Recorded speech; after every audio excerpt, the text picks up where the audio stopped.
Hi guys, welcome to Mumbai Training Academy. So guys, இன்னைக்கு நம்மளுடைய SSGD full testக்கான 2 discussions-க்கு தான் வந்திருக்கோம்.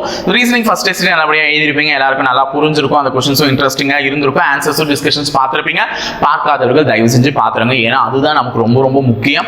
இதனுடைய லாஜிக்ஸ் தான் தெரிஞ்சிட்டாதான் அந்த லாஜிக் அடிப்படையில் நம்ம யோசிக்க முடியும். அது மட்டும் இல்லாமல் லாஸ்ட் 10 டெஸ்ட்ன்றதுனால நான் உங்களுக்கு கொஞ்சம் லிபரலா தான் क्वेश्चंस கொடுத்திருக்கேன். ரொம்ப யோசிக்கிற மாதிரி எல்லாம் வைக்கல. ஒரு டெஸ்ட்டுக்கு அப்படின்னு பாத்தீங்கன்னா ஒரு 2 क्वेश्चन ட்விஸ்டா வச்சிருக்கலாம், வாய்ப்பு இருக்கு.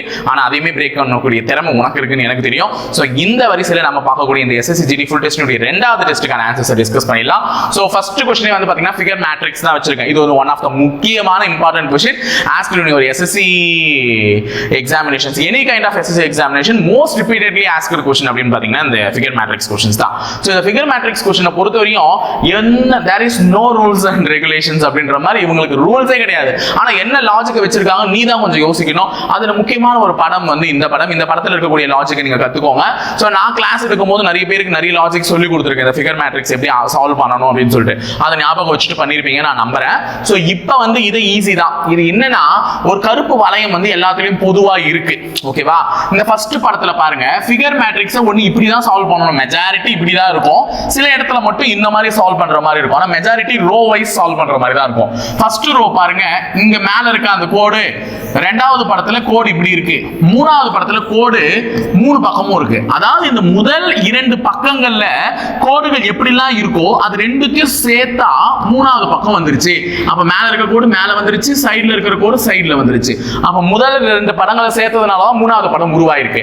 அப்ப ரெண்டாவது வரிசை பாருங்க, மேலையும் கீழையும் இருக்கா, சைடுல இருக்கு. அப்ப மூணாவது படத்துல எப்படி வந்திருக்கணும்னா பொதுவான பக்கங்கள்ல இருக்கக்கூடிய மேல இருக்க கோடு மேல, இந்த சைடுல இருக்க கோடு இங்க, இந்த சைடுல கீழே ரெண்டுத்துலயுமே இருக்கு, அந்த ரெண்டுமே கீழே. பொதுவான கோடை வந்து எடுத்துட்டு இருக்காங்க இதுல, கரெக்டா? ஆமா, எடுத்திருக்காங்க.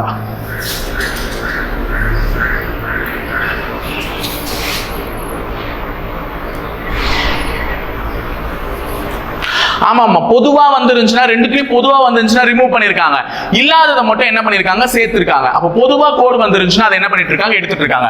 மூணாவது படம் பாருங்க, இங்க இருக்கு இங்க இருக்கு.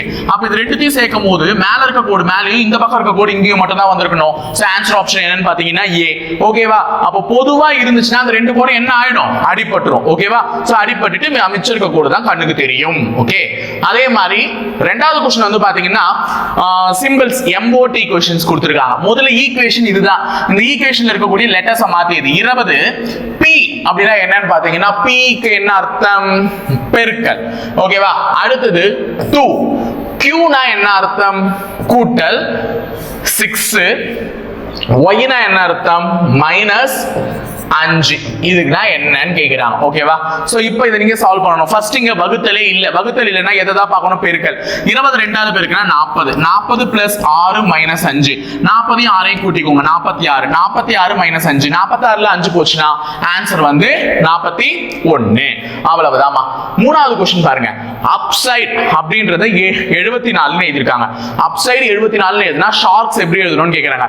முதல்ல அப்சைட் ஏன் 74 எழுதணும், முதல்ல கூட்டி பாருங்க. அப்சைடுன்னு இருக்குல்ல, இந்த வார்த்தைகள்ல இருக்கக்கூடிய இந்த லெட்டர்ஸ்ல ஏபிசிடி எத்தனாவது, ஏன்னா நம்பரா மாத்தி எழுதணும்னா ஏபிசிடி பொசிஷன் தான்.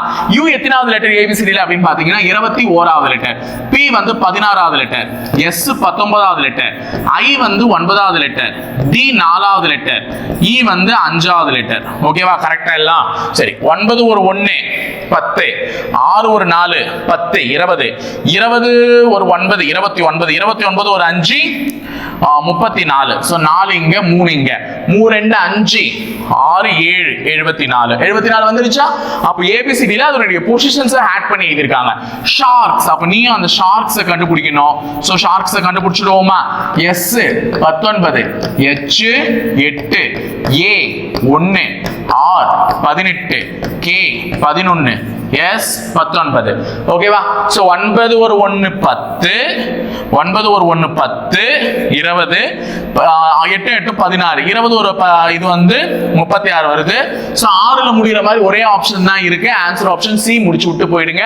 சும்மா உட்கார்ந்து கூட்டி டைம் வேஸ்ட் பண்ணாதீங்க. So 76 is your answer. ஓகேவா? சோ गाइस இதுல வந்து எப்படி ஃப்ரண்ட் பொசிஷன்ல இருக்கக்கூடிய நம்பர்ஸ் ஆட் பண்ணாங்களோ அதே மாதிரி ரிவர்ஸ் ஆர்டர்ல இருக்கக்கூடிய நம்பர்ஸும் சம்டைம்ஸ் क्वेश्चनல கேட்டு ஆட் பண்றதுக்கு வாய்ப்பு இருக்கு. சோ ரெண்டு லாஜிக்குமே தெரிஞ்சு வச்சுக்கோங்க. நாலாவது क्वेश्चन வந்து பாத்தீங்கன்னா லயன் வந்து ரோர், எலிஃபண்ட் என்ன பண்ணும்? சிங்கம் வந்து உருமினால் யானை என்ன பண்ணும்? பிளிரும். ட்ரம்பெட், யானை என்ன பண்ணும்? பிளிரும். அதுக்கு அவங்க செய்யற வேலை அந்த குறைக்கிறமோ அந்த மாதிரி இது. அஞ்சாவது கொஸ்டின், 4 பெட்டிகளுடைய எடை வந்து 20, 30, 50 மற்றும் 70 கிலோ ஆகும். பின்வரும் விடைகளில் எது அவற்றின் கூட்டல் பலனாக நமக்கு கிடைக்காது? அதாவது இது 4 பொட்டி இருக்கு, ஏதோ ஒரு 4 பொட்டி. அந்த 4 பொட்டியினுடைய விலை ஒன்னு 20 கிலோ, இன்னொன்று 30 கிலோ, இன்னொன்று 50 கிலோ, இன்னொன்று 70 கிலோ. பொட்டி தான் வரைஞ்சிருக்கேன். ஸோ இதுல எது வந்து பின்னாடி வரதுல கூட்டுறது கிடைக்காதுன்னு சொல்றாங்க. இப்போ நம்ம ஃபார் எக்ஸாம்பிள் இது எல்லாத்தையுமே மொத்தமா கூட்டி பாருங்களேன். 30 ஒரு 20 50 50 50 100 100 ஒரு 70 170. அப்ப 170 கிலோ என்பது இந்த மொத்த 4 பாக்ஸையும் கூட்டினா கிடைக்கும். அப்ப இந்த ஆப்ஷன் கிடைக்கிறதுக்கு வாய்ப்பு இருக்கானா? வாய்ப்பு இருக்கு. 170 கிலோ கிடைக்கும். அதே மாதிரி 70 ஒரு 30 70 30 கூட்டினா 100 100 கூட 50 கூட்டினா 150. அப்ப 150 கிலோவும் எனக்கு கிடைக்கும். இந்த பொட்டிகள்ல எடையை கூட்டினா இந்த எடை கிடைக்கிறதுக்கு வாய்ப்பு இருக்கு. எது கிடைக்காதுன்னு கேக்குறாங்க.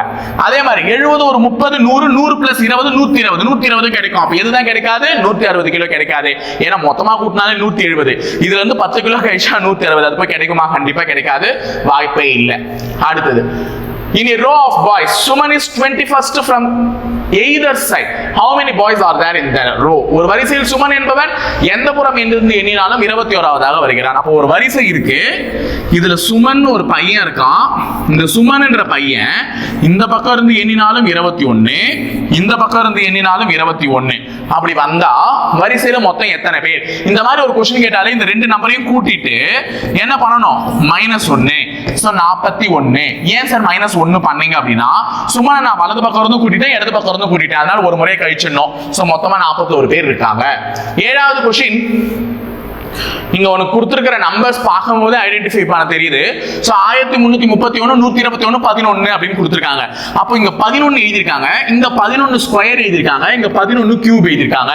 ஏன்னா 11 உடைய ஸ்கொயர் 121, 11 உடைய கியூப் 1331. அதே போலதான் 13 ஸ்கொயர் 169, 13 உடைய கியூப் 2197, 15 உடைய ஸ்கொயர் 225. அப்ப 15 உடைய கியூப் என்னன்னு தெரியணும். இங்க தான் பல பேர் உட்கார்ந்து ஐயோ 15 உடைய கியூப் தெரியாதே, போடு 15 × 15 × 15 அப்படின்னு சொல்லிட்டு நான் அதுக்கு தான் 15 வரையும் கியூப் மனப்பாடம் பண்ணி வைங்கன்னு சொன்னேன். 15 உடைய கியூப் என்ன? 3375. சோ இந்த மாதிரி போட்டும் கண்டுபிடிங்க. இல்லையா 15 கியூபை கண்டுபிடிக்கிறதுக்கு 1 5 இந்த மாதிரி பிரிச்சு எழுதுறேன். 15 பிரிச்சு எழுதுறேன். எழுதிட்டு இந்த ரெண்டாவது நம்பர் இருக்குல்ல அதனுடைய ஸ்கொயர், அந்த ரெண்டாவது நம்பருடைய கியூப் இதை ஆட் பண்ணிடுறேன். சோ இந்த மாதிரி எழுதிருக்கேன். 15 பிரிச்சு 25 125. சோ நடுவுல இருக்க இந்த ரெண்டு நம்பரை மட்டும் 2ஆல பெருக்கி எழுதினோம். I 2 10 25 2 50. அவ்வளவுதான் ஆட் பண்ண வேண்டியதுதாமா. 5 இது அப்படியே வருமா? எதுவுமே இல்லாதனா 125. சோ கடைசி டிஜிட்டை மட்டும் வச்சு இந்த 12 அப்படியே இங்க கேரி எடுத்துட்டு வந்துடணும் ஆட் பண்றதுக்கு. சோ 7 7 8. சோ இங்க கடைசி டிஜிட்டை மட்டும் வச்சுட்டு இந்த 8 அப்படியே கேரி எடுத்துட்டு வந்துடணும். 8 5 ஒரு 13. சோ 2 கடைசி டிஜிட் அப்படியே வச்சுட்டு 2 கேரி எடுத்துட்டு வந்துரும் 3. அப்ப 3 3 7 5 வந்துருச்சா? சோ 3 3 7 5 இது கியூபுக்கான ஷார்ட்கட். தெரிஞ்சா பண்ணுங்க, இல்ல 15 3 தடவை பெருக்கி எழுதிருக்கும், அதான் பெட்டர். அடுத்து 8வது கேள்வி, கேர்ள்ஸ் ஹெல்தி ட்ரெயின்ஸ், பெண்கள் ஆரோக்கியம் ரயில் அப்படின்னு சொல்லிட்டு கேக்குறாங்க. ரயிலுக்கும் பெண்களுக்கும் சம்பந்தம் இல்ல. ரயில்ல பெண்கள் போலாம், ஆனா பெண்கள் என்பது உயிரினம், ரயில் என்பது உயிரினம் அல்ல.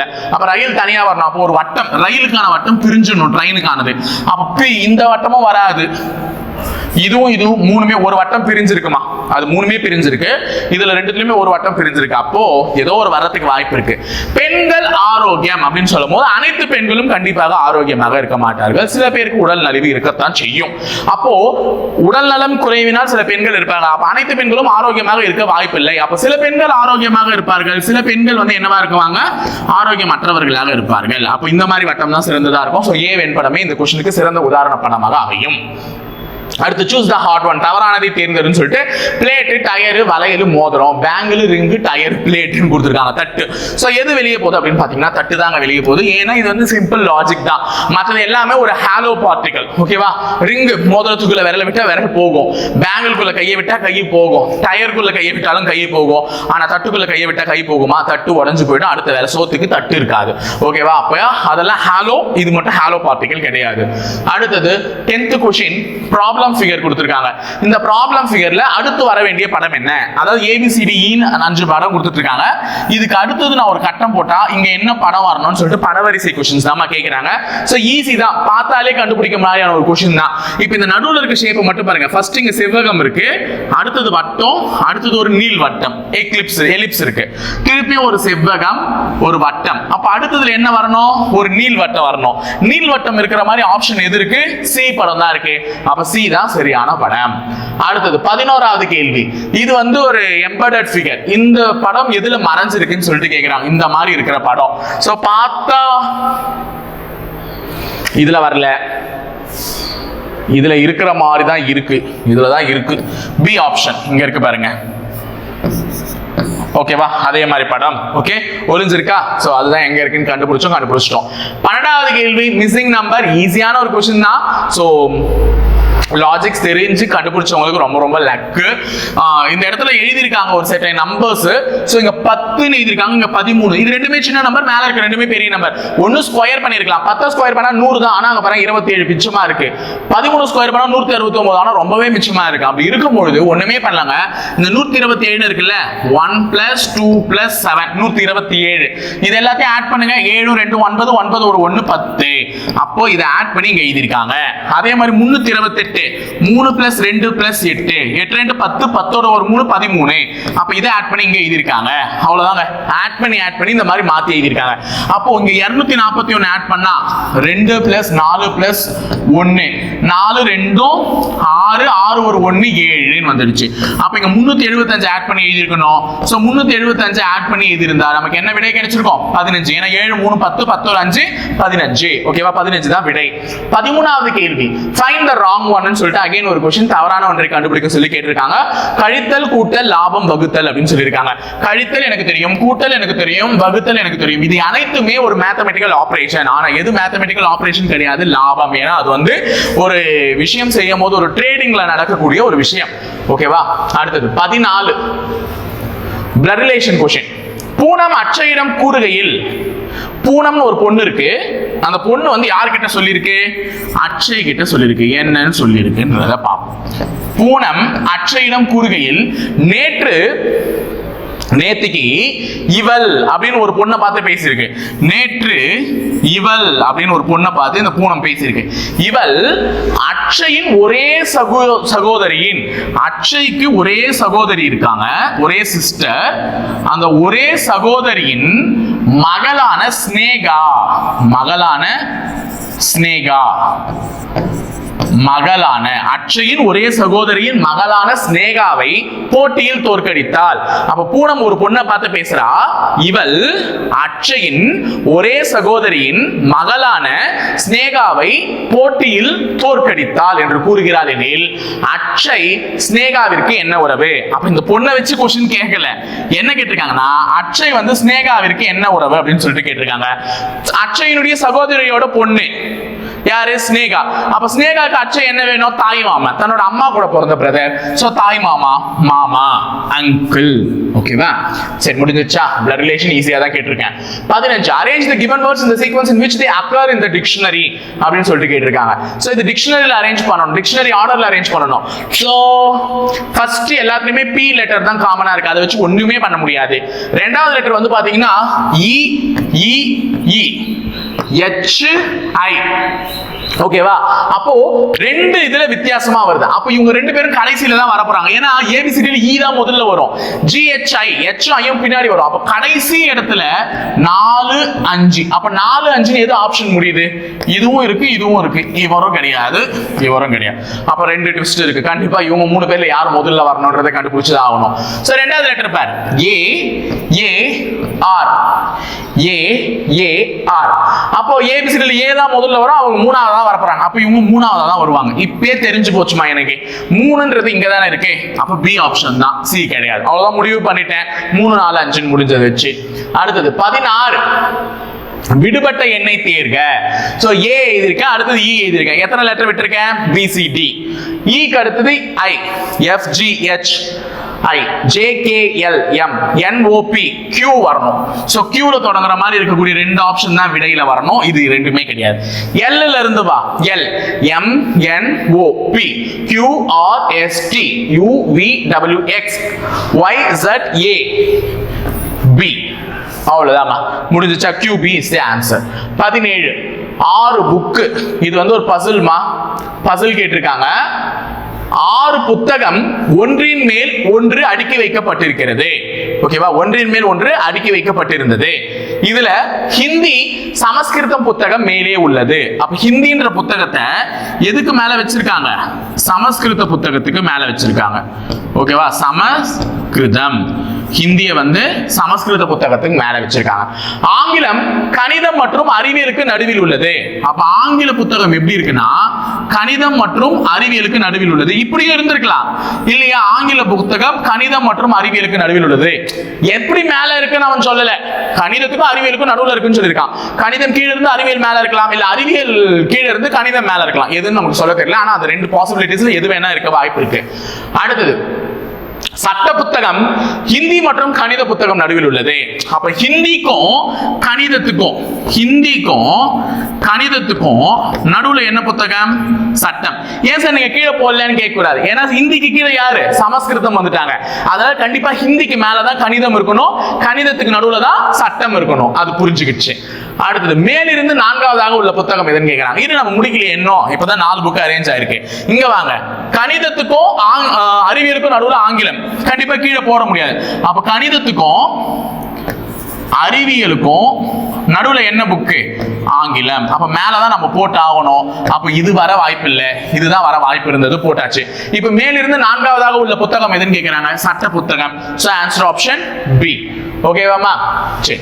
18வது क्वेश्चन. இந்த வார்த்தையை வைத்து உருவாக்க முடியாத வார்த்தை எதுன்னு கேக்குறாங்க. அபேட்டர். ஓகேவா? Select the word which cannot be formed using the letters of the given word. அபேட்டர். ஓகேவா? இத வச்சு எதை உருவாக்க முடியாது? பெட்டர் உருவாக்கிடலாம். இங்க இருக்கா? சோ இது உருவாக்கிடலாம். ரோட் இத உருவாக்க முடியாது. ஏன்னா W இல்லையே. அப்ப ரோட் தான் உருவாக்க முடியாது. ராட் ROT உருவாக்கிடலாம். அபேட் ABET உருவாக்கிடலாம். அப்ப இது எல்லாமே என்னால உருவாக்க முடியும். அப்ப உருவாக்க முடியாத வார்த்தை எது? ரோட். அடுத்து 19வது கேள்வி டைரக்ஷன் சென்ஸ் கேட்டிருக்கேன். ஒரு மனிதன் 6 கிலோமீட்டர் கிழக்கு நோக்கி நடந்து, அப்ப கிழக்கு நோக்கி நடக்கிறாரு. எத்தனை கிலோமீட்டர்? 6 கிலோமீட்டர் கிழக்கு நோக்கி நடந்து பின் தெற்கு புறம் திரும்பி 5 கிலோமீட்டர் நடக்கிறான். மீண்டும் கிழக்கு புறம் திரும்பி 6 கிலோமீட்டர் நடக்கிறான். பின் வடக்கு புறம் திரும்பி 10 கிலோமீட்டர். பின் வடக்கு புறம் திரும்பி 10 கிலோமீட்டர். புரிஞ்சுக்கோங்கம்மா. கிழக்குனா எதுன்றதை தெரிஞ்சுக்கோங்க. ஃபர்ஸ்ட் இது கிழக்கு, இது வடக்கு, இது தெற்கு, இது மேற்கு. இங்கிலீஷ்ல இது நார்த், இது ஈஸ்ட், இது சவுத், இது வெஸ்ட்னு சொல்லுவாங்க. ஓகேவா? சோ அப்போ ஃபர்ஸ்ட் கிழக்கு நோக்கி 6 கிலோமீட்டர், பின் தெற்கு திரும்பி 5, திருப்பி கிழக்கு திரும்பி 6, பின் வடக்கு திரும்பி 10 கிலோமீட்டர் போயிட்டாரு. அப்போ இது 5 கிலோமீட்டர் தான் போயிருக்காருன்னா இதை தாண்டி தான் நீ கோட்டை இழுக்கணும் 10 போது. அப்ப இங்க ஒரு டாட்டர் லைன் போட்டுக்கோ. இந்த 5க்கு இந்த 5 கேன்சல் ஆயிடும். ஓகேவா? ஏன்னா இந்த 5க்கு இந்த 5 கேன்சல் ஆயிடும். அப்ப எக்ஸ்ட்ரா எத்தனை கிலோமீட்டர் போயிருக்காரு? 5. ஏன்னா மொத்தமா 10. இந்த 5 + 5 தான் 10.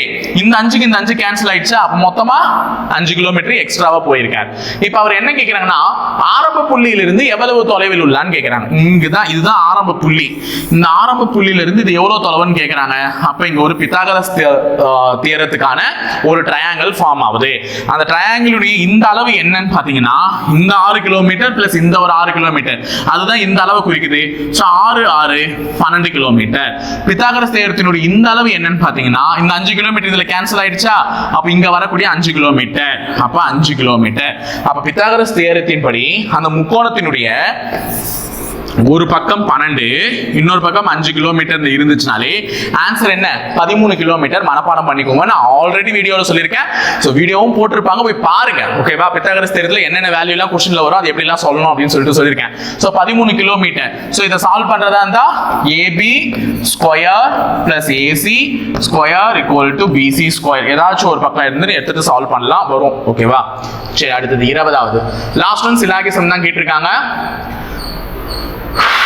சில மொபைல்கள் கணினி ஆகும். சில மொபைல்கள் என்னவா இருக்குமா? கணினி, கம்ப்யூட்டர். சில மொபைல்கள் கணினி ஆகும், கம்ப்யூட்டர். சில கணினிகள் கணிப்பான்கள் ஆகும், கால்குலேட்டர். சில சம் கம்ப்யூட்டர்ஸ் வந்து என்னவா இருக்கும்? கால்குலேட்டர்ஸ் தான் இருக்கும். சில கணிப்பான்கள் தொலைபேசி ஆகும். சில கால்குலேட்டர்ஸ் என்னவா இருக்கும்? டெலிபோன். ஓகேவா? டெலிபோன், செல்போன்ஸா இருக்கும். ஓகேவா? அப்போ some mobiles are computers, some computers are calculators, some calculators are telephones. ஓகேவா? சோ இப்போ அவங்க என்ன கேட்டிருக்காங்கன்னா, சில தொலைபேசி கணினி ஆகுமான்னு கேக்குறாங்க. சில தொலைபேசினா டெலிபோன், டெலிபோன் வந்து கம்ப்யூட்டரா இருக்குமான்னு கேக்குறாங்க. இது ரெண்டுமே டச் ஆகல. அப்ப முதல் முடிவு வந்து தவறு. அடுத்தது சில கணினி மொபைல் ஆகுமான்னு கேக்குறாங்க. சில கணினி mobile, some computers are mobiles. Yeah, it's true. ஓகேவா? அப்ப இரண்டாவது முடிவு மட்டும் தான் சரி. So answer option is B. ஓகேவா? இங்கிலீஷ்ல பாத்துக்கலாம் ஒரு முறை. சம் கால்குலேட்டர்ஸ் ஆர் போன்ஸ் கேட்டிருக்காங்க. கரெக்ட் தான். Sorry, some computers are mobile. Super.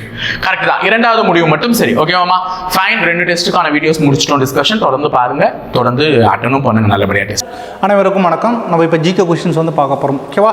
So first question பாருங்க. How many general elections have been held to the Lok Sabha till now? மக்களவைக்கு இதுவரை எத்தனை பொது தேர்தல்கள் நடத்தப்பட்டுள்ளன அப்படின்னு வந்து பார்த்தீங்கன்னா கேட்டிருக்காங்க. ஓகேங்களா? ஸோ மக்களவை அப்படின்னா வந்து பார்த்தீங்கன்னா உங்களுக்கு தெரியும், பார்லிமெண்ட்டில் 2 அவை இருக்குது. ஸோ ஒன்று வந்து பார்த்தீங்க அப்படின்னா வந்து லோக்சபா அப்படின்ட்டு வந்து பார்த்தீங்கன்னா வந்து சொல்லுவாங்க. இன்னொன்று வந்து பார்த்தீங்கன்னா வந்து ராஜ்யசபா. ஓகேங்களா? ஸோ இந்த லோக்சபாவுக்கு வந்து பார்த்தீங்க அப்படின்னா வந்து நீங்கள் அதில் எம்பி ஆகணும்னா உங்களுடைய குறைஞ்சபட்ச வயது எவ்வளோ இருக்கணும் அப்படின்னு பார்த்தீங்கன்னா வந்து 25 இருக்கணும். இதே ராஜ்யசபாவுக்கு நீங்கள் வந்து எலெக்ட் ஆகணும்னா உங்களுடைய குறைஞ்சபட்ச வயது எவ்வளோ இருக்கணும் அப்படின்னு பார்த்தீங்கன்னா வந்து 30 வயது வந்து பார்த்தீங்கன்னா வந்து இருக்கிறோம். ஓகேங்களா? ஸோ இந்த வருஷம் வந்து பார்த்தீங்கன்னா 2024 உங்களுக்கு வந்து பார்த்தீங்கன்னா லோக்சபா எலெக்ஷன் வந்து பார்த்தீங்கன்னா நடக்குது. ஓகேங்களா? இந்த லோக்சபா எலெக்ஷன் அப்படின்றது வந்து பார்த்தீங்கன்னா வந்து ஒரு டைரக்ட் எலெக்ஷன் அப்படின்னு சொல்லுவாங்க. இந்த ராஜ்யசபா எலெக்ஷன் அப்படின்றது வந்து பார்த்தீங்கன்னா வந்து ஒரு இன்டைரக்ட் எலெக்ஷன் அப்படின்னு சொல்லுவாங்க. டைரக்ட் எலெக்ஷன்னா நாமளே போய் ஓட்டு போட்டால் அது டைரக்ட் எலெக்ஷன். நம்மளுடைய தலைவர்கள் அதாவது எம்எல்ஏக்கள் ஓட்டு போட்டாங்கன்னா அது வந்து இன்டைரக்ட் எலெக்ஷன் அப்படின்னு சொல்லுவாங்க. ஸோ இது மட்டும் தெளிவாக தெரிஞ்சு வச்சுக்கோங்க. ஓகேங்களா? இந்த வருஷம் 2024 மக்களவை தேர்தல் நடக்க இருக்குது. ஓகேவா? ஸோ அது எத்தனாவது மக்களவை தேர்தல் அப்படின்னு பார்த்தீங்கன்னா வந்து 18வது மக்களவை தேர்தல் வந்து பார்த்தீங்கன்னா நடக்க இருக்குது. ஆனால் இங்கே கேட்டிருக்கிறதுக்கு வந்து பார்த்தீங்கன்னா இதுவரை எத்தனை மக்களவை தேர்தல் நடந்தது அப்படின்னு வந்து கேட்டிருக்காங்க. ஓகேங்களா? ஸோ அப்போ இந்த வருஷம் 18னா இதுக்கு முன்னாடி எத்தனை நடந்திருக்கணும் அப்படின்னு பார்த்தீங்கன்னா வந்து 17 வந்து பார்த்தீங்கன்னா நடந்திருக்கும். ஓகேவா? ஸோ அப்போ ஃபர்ஸ்ட் கொஸ்டின் கேன்சர் வந்து பார்த்தீங்கன்னா வந்து டி 17. ஓகே? ஸோ நெக்ஸ்ட் ரெண்டாவது பாருங்களேன். டேஷ் நிறமி குளோரோஃபில் கொண்ட பிளாஸ்டிக்குகள் குளோரோபிளாஸ்டுகள் என்று அழைக்கப்படுகின்றன. எது அப்படின்னு பார்த்தீங்க அப்படின்னா plastics containing the dash pigment chlorophyll are called chloroplast அப்படின்னு சொல்கிறாங்க. என்ன அப்படின்னு பார்த்தீங்கன்னா வந்து பச்சை நிறமி தான் வந்து பார்த்தீங்கன்னா வந்து குளோரோஃபில் கொண்ட பிளாஸ்டிடுகள் குளோரோபிளாஸ்டுகள் என்று அழைக்கப்படுகிறது. ஓகேங்களா? ஸோ இதுதான் வந்து பார்த்தீங்கன்னா வந்து நமக்கு என்ன பண்ணுதுன்னா இலைகளுக்கு பச்சை நிறத்தை கொடுக்குறது. ஸோ அப்போ ரெண்டாவது கேன்சர் வந்து பார்த்தீங்கன்னா வந்து சி பச்சை அப்படின்னு சொல்லுவாங்க. நெக்ஸ்ட் மூணாவது கொஸ்டின் பாருங்களேன். ரொம்ப ரொம்ப ரொம்ப ரொம்ப ரொம்ப முக்கியமானது. பின் வருபவர்களில் யாருக்கு 2001 சங்கீத நாடக அகாடமி விருது வழங்கப்பட்டது அப்படின்னு வந்து கேட்குறாங்க. ஓகேங்களா? ஃபர்ஸ்ட் சங்கீத நாடக அகாடமி விருது வந்து அப்படின்றது வந்து பார்த்தீங்கன்னா டான்ஸ் மியூசிக் ட்ராமாவில் வந்து சாதிச்சவங்களுக்கு கொடுக்கக்கூடிய அவார்டு தான் வந்து பார்த்தீங்கன்னா சங்கீத நாடக அகாடமி அவார்டு. ஓகேவா? ஸோ டான்ஸ்னா நடனம், மியூசிக்னா இசை, ட்ராமானா நாடகம், இதில் சாதிக்கிறவங்களுக்கு கொடுப்பாங்க. எந்த வருஷம் இது கொடுத்துட்ருக்காங்கன்னா வந்து ஸோ 1952 வந்து பார்த்தீங்கன்னா கொடுத்துருக்காங்க. ஓகேங்களா? ஸோ 2001 இந்த சங்கீத நாடக அகாடமி அவார்டு யாருக்கு கொடுத்தாங்கன்னு கேட்டிருக்காங்க. ஸோ யார் கொடுத்தாங்க அப்படின்னு பார்த்தீங்கன்னா வந்து அலர்மேல் வள்ளி அப்படின்றவங்களுக்கு வந்து பார்த்தீங்கன்னா கொடுத்துருக்காங்க. ஸோ இவங்க வந்து பார்த்தீங்கன்னா வந்து பரதநாட்டியத்தில் வந்து பார்த்தீங்கன்னா ரொம்ப ஃபேமஸ். ஓகேவா? பரதநாட்டியத்திற்காக ஸோ நிறைய சாதனைகள் வந்து பார்த்தீங்கன்னா வந்து பண்ணியிருக்காங்க. இவங்க வந்து பார்த்திங்கன்னா வந்து இதற்காக சங்கீத நாடக அகாடமி அவார்டு வாங்கியிருக்காங்க. ஓகேவா? ஸோ அப்போ மூணாவது கேன்சர் வந்து பார்த்திங்கன்னா வந்து D Alarmel Valli. Okay? So next நாலாவது பாருங்கள். டேஷ் கனிஷ்கரின் அரசவையில் வாழ்ந்தவர் புத்தரின் வாழ்க்கை வரலாற்றை புத்த சரிதத்தை ஈற்றியவர் அப்படின்னு வந்து கேட்டிருக்காங்க. ஓகேங்களா? So who lived in the court of Kanishka composed a biography of Buddha the Buddhacharita. இது வந்து பார்த்திங்கன்னா 2 ஆங்கிள் இந்த கொஸ்டின் வந்து பார்த்திங்கன்னா கேட்பாங்க. ஒன்று புத்த சரிதத்தை எழுதியவர் யார் அப்படின்னு வந்து கேட்பாங்க. யார் அப்படின்னு பார்த்தீங்கன்னா வந்து அஸ்வகோஷா அப்படின்றவர் தான் வந்து பார்த்தீங்கன்னா எழுதியிருப்பார். ரெண்டாவது வந்து பார்த்தீங்க அப்படின்னா வந்து கனிஷ்கரனுடைய அவையில் இருந்த புலவர் யார் அப்படின்னு வந்து கேட்பாங்க. அதுவும் யார் அப்படின்னா வந்து அசோகோஷர் அப்படின்னு வந்து பார்த்தீங்கன்னா சொல்லுவோம். ஓகேங்களா? இந்த கனிஷ்கர் யார் அப்படின்னு பார்த்தீங்கன்னா வந்து குஷான வம்சத்தை சார்ந்தவர், இரண்டாம் அசோகர் என்று அழைக்கப்படுகிறார். அவரை மாதிரி இவரும் வந்து பார்த்தீங்கன்னா வந்து புத்த மதத்தை என்ன பண்ணார் அப்படின்னு பார்த்தீங்கன்னா வந்து ஸோ உலகறிய பரப்ப செய்தார். ஓகே, ஸோ அப்போ 4வது கேன்சர் வந்து பார்த்தீங்கன்னா வந்து சி அஸ்வகோஷா. ஸோ நெக்ஸ்ட்டு 5வது பாருங்க, அலுமினியம் உருகுவது எந்த தொழிலை சார்ந்தது அப்படின்னு வந்து கேட்டிருக்காங்க. ஓகேங்களா? எந்த தொழில் அப்படின்னு பார்த்தீங்கன்னா வந்து உலோகவியல் தொழில். ஓகே, மெட்டலாஜிக்கல் இண்டஸ்ட்ரி அப்படின்னு வந்து பார்த்தீங்கன்னா சொல்லுவாங்க. அலுமினியம் அப்படின்னாவே வந்து பார்த்தீங்கன்னா என்னது, அது ஒரு மெட்டல் தான். ஓகே, ஸோ அப்போ 5வது கேன்சர் வந்து பார்த்தீங்கன்னா வந்து சி உலோகவியல் அப்படின்னு சொல்லுவாங்க. நெக்ஸ்ட்டு 6வது பாருங்க, பின் வருவனவற்றில் சூரிய குடும்பத்தின் வெளிப்புற கோள் எது அப்படின்னு வந்து கேட்டிருக்காங்க. ஓகேங்களா? ஸோ மொத்தம் வந்து பார்த்தீங்கன்னா வந்து 8 கோள்கள். ஆனால் நம்ம ஸ்கூல் புக்கில் 9 கோள்னு படிச்சிருக்கோம். ப்ளூட்டோ அப்படின்றது வந்து பார்த்தீங்கன்னா ஒரு கோளாக படிச்சிருப்போம். இப்போ வந்து பார்த்தீங்கன்னா அது என்னவா மாறிடுச்சு அப்படின்னு பார்த்தீங்கன்னா குள்ள கோளாக மாறிடுச்சு. டார்ஃப் பிளானட் அப்படின்ட்டு வந்து சொல்லுவாங்க. எந்த வருஷம் வந்து அது டார்ஃப் பிளானட் அப்படின்னு பார்த்தீங்கன்னா வந்து 2006 அது வந்து டார்ஃப் பிளானட்டாக வந்து பார்த்தீங்கன்னா கருதுறாங்க. ஓகேங்களா? ஸோ இதுக்கு முன்னாடியே வந்து பார்த்தீங்கன்னா டிஸ்கஷனில் வந்து பார்த்துருப்போம். ஓகேங்களா? இங்கே சூரியன் இருக்கும், அதுக்கடுத்து இங்கே வந்து பார்த்தீங்கன்னா புதன், இது வந்து பார்த்தீங்கன்னா வந்து வெள்ளி, இது வந்து பார்த்தீங்கன்னா வந்து பூமி, அதுக்கடுத்து வந்து பார்த்தீங்கன்னா வந்து செவ்வாய் இங்கே வந்து இருக்கும். ஓகேங்களா? இது எல்லாமே வந்து பாறைகளால் ஆனது. ஸோ அதே மாதிரி வந்து பார்த்தீங்கன்னா வந்து இதை இன்னர் பிளானட் அப்படின்னு சொல்லுவாங்க. என்ன பிளானட்? இன்னர் பிளானட் அப்படின்னு வந்து சொல்லுவாங்க. மீதி இருக்கிறது எல்லாமே வந்து பார்த்தீங்கன்னா வந்து அவுட்டர் பிளானட் அப்படின்னு வந்து சொல்லுவாங்க. என்ன பிளானட்? Outer planet. ஓகேங்களா? இதுக்கு இன்னொரு பேரும் இருக்குது. ஒன்று இன்னர் பிளானட், அப்படி இல்லைனா வந்து பார்த்தீங்கன்னா ராக் பிளானட்ஸ் அப்படின்னு சொல்லுவாங்க. இது அவுட்டர் பிளானட், அப்படி இல்லைனா வந்து பார்த்தீங்க அப்படின்னா வந்து கேஷியஸ் பிளானட்ஸ் அப்படின்னு சொல்லுவாங்க. வாயு கோள்கள், இதில் வெளிப்புற கோள்கள். இது வந்து பார்த்தீங்கன்னா வந்து பாறை கோள்கள், உட்புற கோள்கள் அப்படின்னு சொல்லுவாங்க. இங்கே வெளிப்புற கோள்கள் என்னென்ன இருக்கும்? வியாழன், சனி, யுரேனஸ், நெப்டியூன் வந்து பார்த்தீங்கன்னா வந்து இருக்கும். ஓகேங்களா? இங்கே தெளிவாக கேட்டிருக்காங்க வெளிப்புற கோள் எது அப்படின்னு வந்து கேட்டிருக்காங்க. எது அப்படின்னு பார்த்தீங்கன்னா வந்து சனி தான் உங்களுக்கு வந்து பார்த்தீங்கன்னா வெளிப்புற கோளாக வந்து பார்த்தீங்கன்னா இருக்கும். ஓகேங்களா? புதன், வெள்ளி, பூமி எல்லாமே என்னது இன்னர் பிளானட்ஸ்லாம் வந்து பார்த்தீங்கன்னா வந்துடும். அப்போ 6வது கேன்சர் வந்து பார்த்தீங்கன்னா வந்து டி சனி அப்படின்னு வந்து சொல்லுவாங்க. ஓகேவா? ஸோ நெக்ஸ்ட்டு 7வது வந்து பாருங்கள், சரக்கு மற்றும் சேவை வரி சட்டம் டேஷ்லிருந்து நடைமுறைக்கு வந்தது. ஓகேங்களா?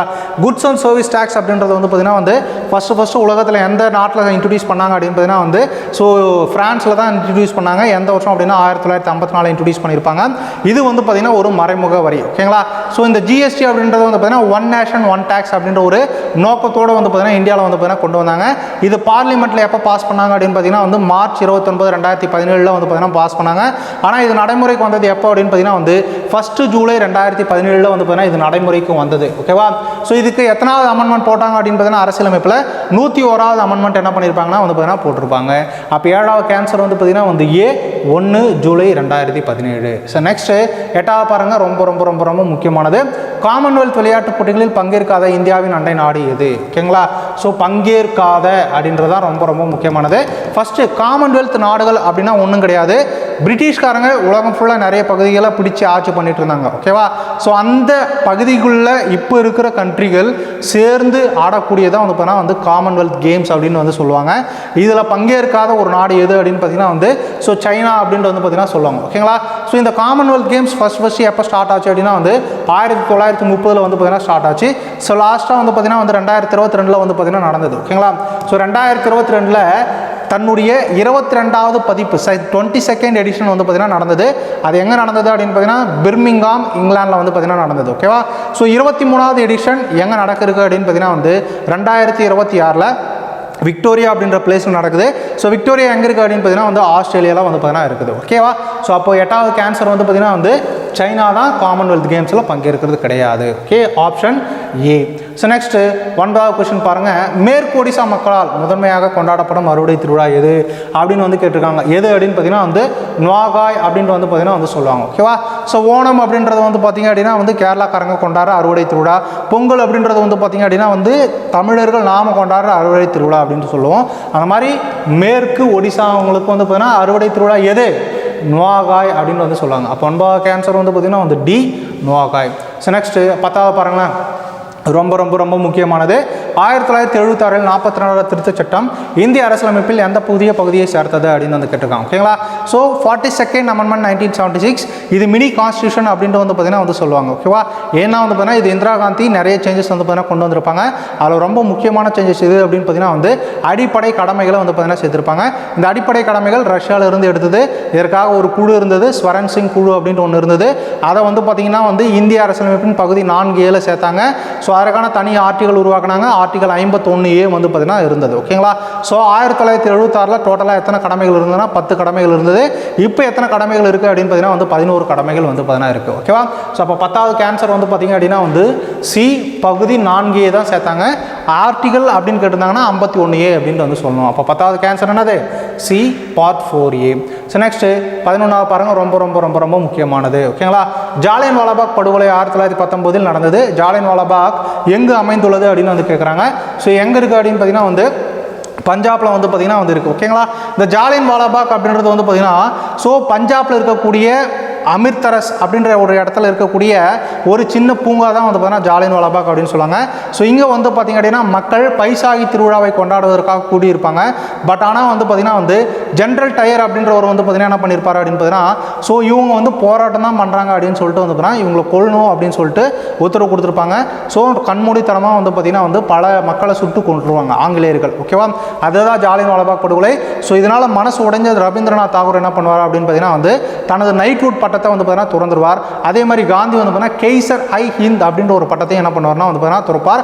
இது எந்த வருஷம் நடக்கும் அப்படின்னா 1919 ஏப்ரல் 13 நடக்கும். எங்கே நடக்குது அப்படின்னா அமிர்தரஸ். அமிர்தரஸ் எங்கே இருக்குது அப்படின்னா வந்து பார்த்தீங்கன்னா பஞ்சாபில் இருக்குது. ஸோ அப்போ 11வது கேன்சர் வந்து பார்த்தீங்கன்னா வந்து டி பஞ்சாப். ஸோ நெக்ஸ்ட்டு 12வது பாருங்கள், இந்திய அரசியலமைப்பின்படி பிரதமர் டேஷால் நியமிக்கப்படுகிறார் அப்படின்னு வந்து கேட்டிருக்காங்க. ஸோ யாரால் நியமிக்கப்படுகிறாங்க அப்படின்னு பார்த்தீங்கன்னா வந்து இந்திய ஜனாதிபதி பிரசிடென்ட் ஆஃப் இந்தியா தான் வந்து பிரைம் மினிஸ்டர் என்ன பண்ணுறாரு அப்படின்னு பார்த்தீங்கன்னா வந்து நியமிக்கிறார். இப்போ இருக்கிறவர் நரேந்திர மோடி. ஸோ விரைவில் எலெக்ஷன் வர இருக்குது. அடுத்து வந்து பார்த்தீங்கன்னா யார் வரப்போகிறாங்க அப்படின்ட்டு பார்ப்போம். ஓகேங்களா. ஸோ கண்டிப்பாக வந்து பார்த்தீங்கன்னா வந்து ஸோ எலெக்ஷனுக்கு முன்னாடி உங்களுக்கு எல்லாம் எக்ஸாம் முடிஞ்சிடும். அதனால் வந்து இப்போ இருக்கிற பிரைம் மினிஸ்டர் யாருன்னு கேட்டாங்கன்னா வந்து நரேந்திர மோடி தான் வந்துட்டு சொல்லுங்கள். ஓகேவா. ஸோ அப்போ 12வது கேன்சர் வந்து பார்த்தீங்கன்னா வந்து B president of India. So next 13வது பாருங்களேன், as per the census 2011 what was the literacy rate of Kerala. ஓகேங்களா. 2011 மக்கள் தொகை கணக்கெடுப்பின்படி கேரளாவின் கல்வி அறிவு விகிதம் என்ன அப்படின்னு வந்து கேட்டிருக்காங்க. ஸோ சென்சஸ் அப்படின்றது வந்து பார்த்திங்க அப்படின்னா வந்து மக்கள் தொகை கணக்கெடுப்பு 10 வருடங்களுக்கு ஒரு முறை நடக்குது. இது வந்து பார்த்திங்கன்னா வந்து மினிஸ்ட்ரி ஆஃப் ஹோம் அஃபேர்ஸ் உள்துறை அமைச்சகம் தான் வந்து பார்த்தீங்கன்னா கண்டக்ட் பண்ணுறாங்க. ஓகேங்களா. ஸோ கடைசியாக நடந்தது வந்து பார்த்திங்க அப்படின்னா வந்து 15வது சென்சஸ் 2011 நடந்தது. அவர் சென்சஸ் அவர் ஃபியூச்சர் அப்படின்ற ஒரு மோட்டோவில் வந்து பார்த்திங்கன்னா நடந்தது. ஓகேங்களா. அதில் கேரளாவினுடைய கல்வி அறிவு விகிதம் தான் வந்து பார்த்திங்கன்னா அதிகமாக இருந்தது. எவ்வளோ இருந்தது அப்படின்னு பார்த்தீங்கன்னா வந்து 94% வந்து பார்த்தீங்கன்னா இருந்தது. இங்கே கேட்டுக்கிறது அப்ராக்சிமேட்டாக எதுக்குள்ளே இருந்தது அப்படின்னு கேட்டாங்கன்னா வந்து 91 95 வந்து பார்த்தீங்கன்னா இருந்திருக்குது. ஓகேங்களா. 94 அப்படின்றது அதுக்குள்ளே தானே இருக்குது. ஸோ அப்போ 13வது கேன்சர் வந்து பார்த்திங்கன்னா வந்து ஏ 91 95 வரைக்கும். நெக்ஸ்ட்டு 14வது பாருங்கள், இந்திய அரசியலமைப்பின் பின்வரும் எந்த விதி சுரண்டலுக்கு எதிரான உரிமையை கையாளுகிறது. ஓகேவா. ஸோ அடிப்படை உரிமைகள் அப்படின்ற ஒன்று இருக்குது, ஃபண்டமெண்டல் ரைட்ஸ். ஸோ அது பகுதி 3 இருக்குது. டோட்டலாக வந்து பார்த்தீங்கன்னா 6 அடிப்படை உரிமைகள் வந்து பார்த்தீங்கன்னா இருக்குது. ஃபஸ்ட்டு சுதந்திர உரிமை, சமத்துவ உரிமை ஆர்டிகல் 14 to 18. ஓகேங்களா. ஸோ ரெண்டாவது வந்து பார்த்தீங்க அப்படின்னா வந்து சுதந்திர உரிமை 19 to 22 வரைக்கும். அதுக்கடுத்து சுரண்டலுக்கு எதிரான உரிமை 23 to 24. அதுக்கடுத்து மத உரிமை ஸோ 25 வந்து பார்த்தீங்க அப்படின்னா வந்து 28 வரைக்கும். ஓகேங்களா. ஸோ 29 30 வரைக்கும் வந்து பார்த்தீங்கன்னா வந்து சிறுபான்மையினருக்கான கல்வி நிறுவனங்களை நிர்வகிக்கும் உரிமை அப்படின்றது வந்து பார்த்தீங்கன்னா இருக்குது. இங்கே கேட்டிருக்கிறது வந்து பார்த்தீங்கன்னா வந்து சுரண்டலுக்கு எதிரான உரிமை எது அப்படின்னு வந்து கேட்டிருக்காங்க. எது அப்படின்னு பார்த்தீங்கன்னா வந்து 23 24 அப்படின்னு சொல்லுவாங்க. ஓகேங்களா. இதில் 24வது விதி எது அப்படின்னு பார்த்தீங்கன்னா வந்து குழந்தை தொழிலாளர்களை என்ன பண்ணணும், ஒழிக்கணும் அப்படின்னு வந்து சொல்லியிருப்பாங்க. அப்போ 14வது கேன்சர் வந்து பார்த்தீங்கன்னா வந்து சி விதி 23 to 24. நெக்ஸ்ட் 15வது பாருங்கள், நிகர தேசிய உற்பத்தி தொடர்பாக பின்வருவற்றில் எது சரியானது அப்படின்னு வந்து கேட்டிருக்காங்க. ஓகேங்களா. So GNB. ஓகேவா. என்என்பி அப்படின்னா என்னன்னு கேட்டிருக்காங்க. ஸோ என்என்பி அப்படின்னா வந்து பார்த்தீங்கன்னா வந்து ஜிஎன்பியிலிருந்து தேய்மானத்தை கழிச்சிட்டா உங்களுக்கு வந்து என்ன வந்துடும் அப்படின்னு பார்த்தீங்கன்னா வந்து ஸோ என்என்பி வந்து பார்த்தீங்கன்னா வந்துடும். அப்போ 15வது கேன்சர் வந்து பார்த்தீங்கன்னா வந்து ஏ என்என்பி = ஜிஎன்பி மைனஸ் தேய்மானம். ஓகேவா. ஸோ நெக்ஸ்ட்டு 16வது வந்து பார்த்தீங்கன்னா வந்து ஸோ 2015 திட்டக்குழு டேஷால் மாற்றப்பட்டது. ஸோ திட்டக்குழு அப்படின்றது வந்து பார்த்தீங்கன்னா 5 ஆண்டு திட்டங்களை வந்து பார்த்தீங்கன்னா வந்து ஒரு ஆலோசனை அமைப்பாக இருந்தது.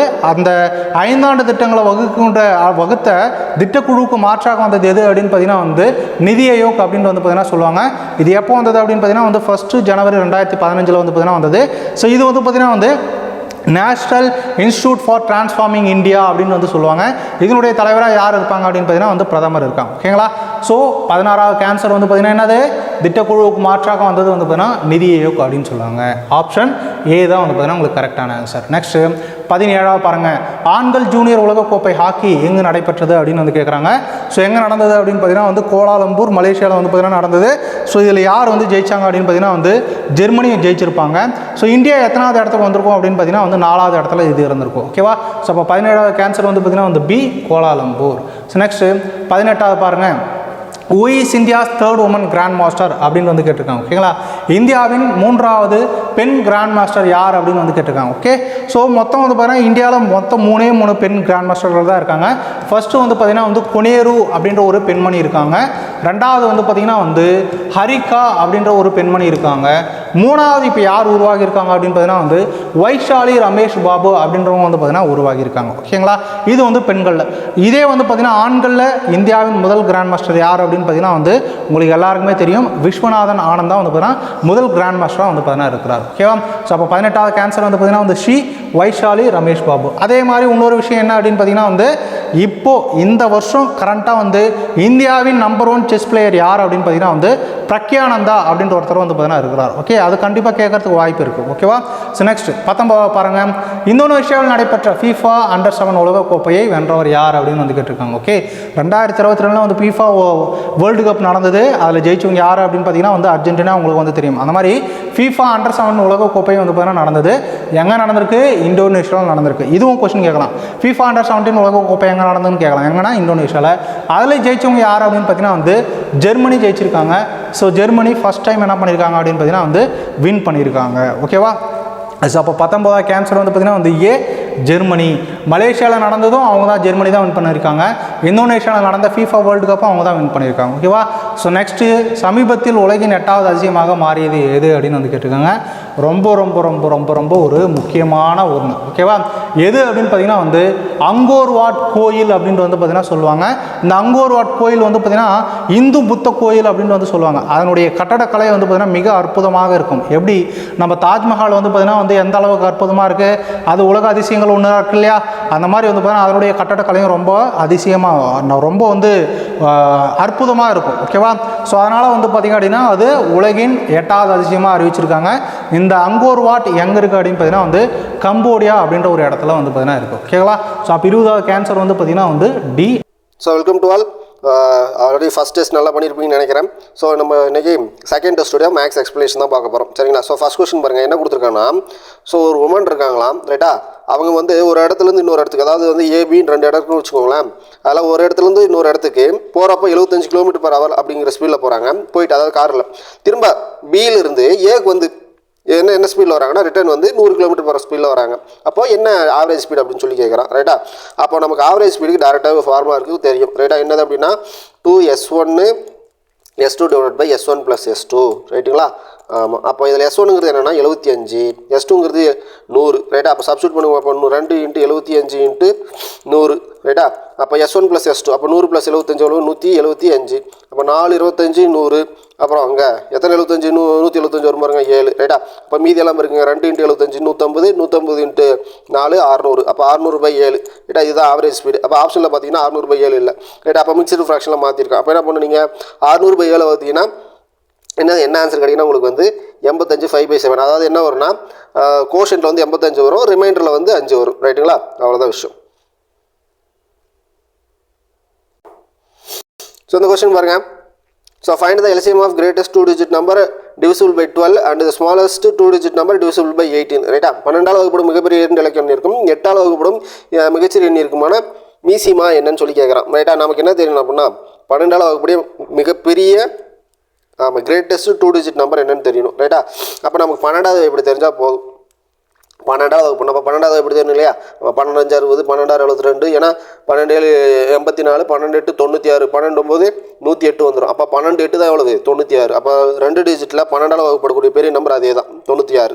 எப்போ அதே போல் 8 பாருங்கள், 8ஆல் வகுப்படும் மிகப்பெரிய 2 இலக்கம். அப்போ 10 8 80, 11 8 88, 12 8 96, 13 8 என்னது 104. அப்போ இதுவும் என்னது வருது, 8ஆல் வகுப்படுத்தோம் 96 தான் வருது. இப்போ 96க்கும் மிஷின் எல்சிஎம் எடுக்கணும். அப்போ என்ன பண்ணணும், 96 போட்டோம்னா 1,1 வந்துடும். ரைட்டா? அப்போ இது ஈஸியான கொஸ்டின் தான், ஒன்றும் ரொம்ப டிஃபிகல்ட்டெல்லாம் இருக்காது. சரிங்களா? அதுக்கடுத்து 4th கொஸ்டின் பாருங்கள்.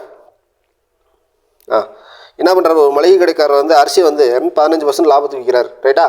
ஆமாம். அதே போல் எடை கொடுக்குறப்ப என்ன பண்ணுறாரு, குறிப்பிட்ட எடையை விட 20% குறைவான எடையில் பொருளை வழங்குறாருன்னு அவரை நிகர லாபம் என்னன்னு சொல்லி கேட்குறாரு. அது ஒன்றும் இல்லைங்க பாருங்களேன். அதாவது ஒருத்தர் வந்து 1000 கிராம், அதாவது 1 கேஜின்னு வச்சுக்கோங்க, 1000 கிராம் அரிசியை வந்து வாங்குறாரு. எவ்வளோக்கு வாங்குறாருன்னா 100 ரூபாய்க்கு வாங்குறாருன்னு வச்சுக்கோங்க. அவர் வாங்கி இது வாங்கினது, அதே விற்கிறப்ப என்ன பண்ணுறாரு, இந்த 1000 கிராம் அரிசியை 15% லாபம். ரைட்டா? 15% லாபம்னா 100 ரூபாய்க்கு வாங்கி 115 ரூபாய்க்கு விற்பார். ரைட்டா? ஏதோ இந்த 1 கிலோவே. ரைட்டா? 1000 கிராம்ங்கிறது. ஆனால் கொடுக்குறப்ப என்ன பண்ணுறாரு பாருங்க, 1000 கிராம் கொடுக்கணும் எத்தனை ரூபாய்க்கு, 115 ரூபாய்க்கு. ரைட்டா? ஆனால் அது அவ்வளோ கொடுக்க மாட்டேங்கிறார். என்ன பண்ணுறாரு, அதில் 20% கம்மியாக கொடுக்குறாரு. ரைட்டா? அப்போ 1000ல் 20% எவ்வளோன்னு கண்டுபிடிக்கணும். 1000ல் 20% 200. அப்போ 200 கம்மியாக கொடுக்குறாரு. அப்போ கொடுக்குறப்போ 1 கேஜி கொடுக்குறது போல எவ்வளோ கொடுப்பாருன்னா 800 கிராம் என்ன விலைக்கு விற்றுருவாருன்னா 115 ரூபாய்க்கு விற்றுருவார். ரைட்டா? 115 ரூபாய்க்கு விற்றுருவார். அப்போது என்ன கேட்குறாங்கன்னா, குறைவான எடை நிகர லாபம். ஏன்னா ஆல்ரெடி லாபமே ஒரு 15% வச்சுருக்காரு. இப்போது என்ன பண்ணுறாரு, எடையை வந்து கம்மியாக கொடுத்துருக்காரு. அதுலேயும் ஒரு 200 கிராம் லாபம். அப்போ மொத்தமாக நிகர லாபம் என்னன்னு சொல்லி கேட்குறான். ரைட்டா? அப்போ ஒன்றும் கிடையாதுங்க பாருங்கள். இப்போ 800 கிராமுக்கு 115 இது செல்லிங் ப்ரைஸு. இப்போ அதே போல் இங்கே நீங்கள் கண்டுபிடிக்கணும், என்னத்துக்கு 1000 கிராம் தான் 100 ரூபா. அப்போது 800 கிராம் எவ்வளோ வரும்னு கண்டுபிடிக்கணும். ரைட்டா? அப்போ 100 கிராம் என்ன வரும் பாருங்க, 10 ரூபாய்க்கு வாங்கியிருப்பார். அப்போ 800 கிராம் 80 ரூபாய்க்கு வாங்கியிருப்பார். கரெக்டாக? அப்போ 80 ரூபாய்க்கு வாங்கி அந்த பொருள் எவ்வளோ விற்கிறாரு பாருங்க, 115 ரூபாய்க்கு விற்கிறாரு. ரைட்டா? ஆமாம். அப்போ எத்தனை ரூபாய் லாபம் பாருங்க. அப்போ 80 ரூபாய்க்கு வாங்கி 115 விற்கிறாருன்னா லாபம் எவ்வளவு? ஆமாம், 35 ரூபா. ஏன்னா எவ்வளோ கேட்குறான் அவன், லாபம் கேட்கல, ரூபாயில் கேட்கல, எண்ணத்தில் கேட்குறான், பர்சன்டேஜ் கேட்குறான். அப்போ என்ன பண்ணணும், வாங்கினதை கீழே போட்டுருணுமா? ஆமாம். மேலே ரெண்டுத்துக்கு கூட டிஃப்ரென்ஸு, கீழே initial value cost price into 100. ரைட்டா? அப்போ இதை சால்வ் பண்ணுங்கள்.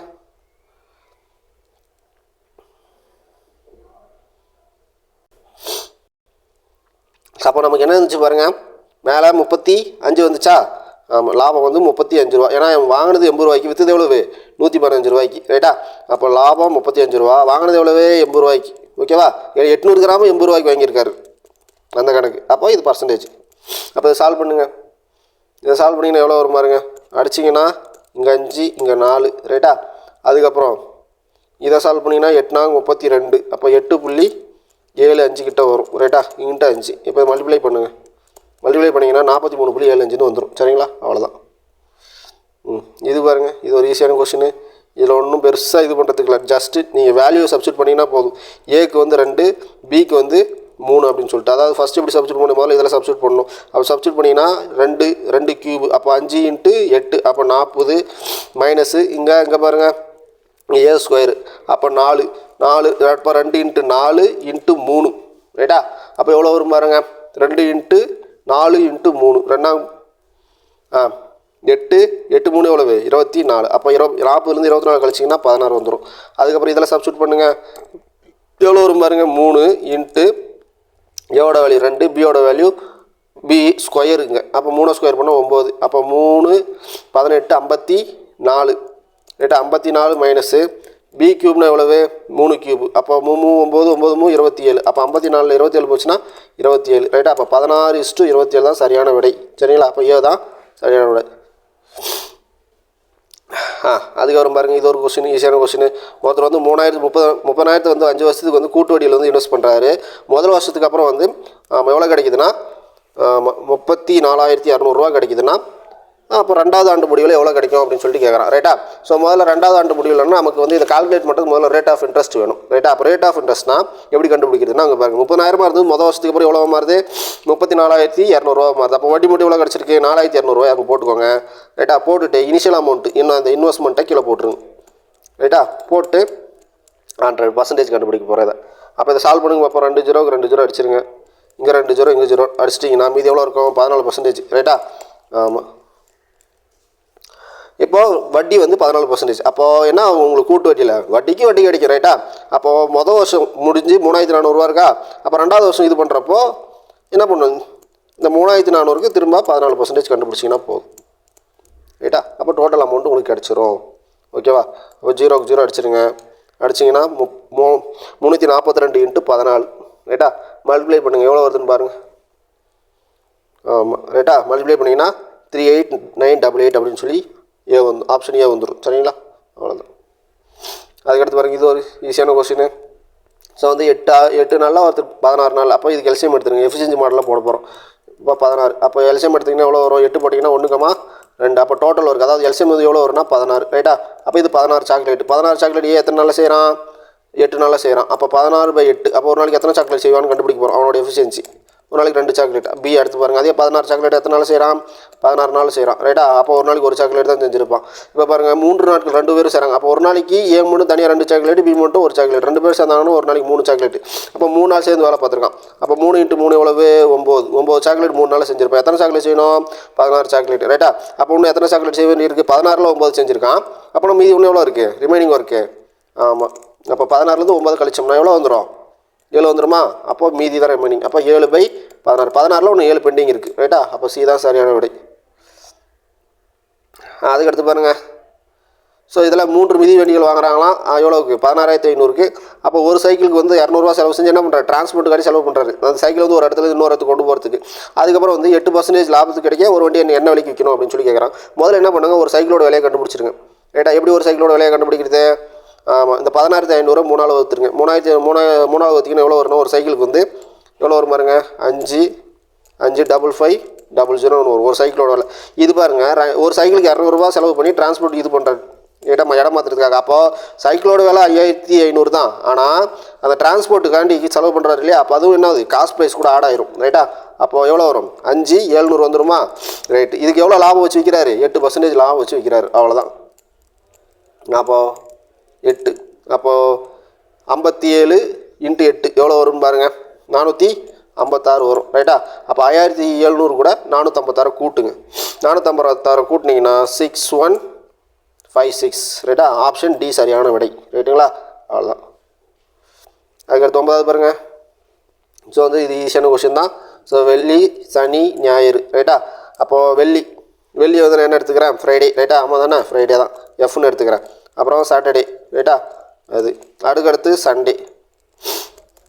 இப்போது அந்த 3 நாளோட ஆவரேஜ் எவ்வளவு? 26 ரைட்டா? அப்போ ஒரு நாளைக்கு 26 டெம்பரேச்சர் 26 டிகிரின்னு அர்த்தம். அப்போ 3 நாளைக்கு எவ்வளோ வந்திருக்கும்? 26 × 3 ஆன்சர் கரெக்டா? நம்ம இதுதான் மொத்தமாக கிடச்சிடும். அதுக்கப்புறம் பாருங்கள், சாட்டர்டே, அப்புறம் என்னது? ப்ளஸ்ஸு சண்டே ப்ளஸ்ஸு மண்டே ரைட்டா? இது எத்தனை நாள்? ஒரு நாளைக்கு 24. அப்போ 3 நாளைக்கு 24 × 3 ரைட்டா? அப்போது இங்கே பாருங்கள், என்ன பண்ணலாம்?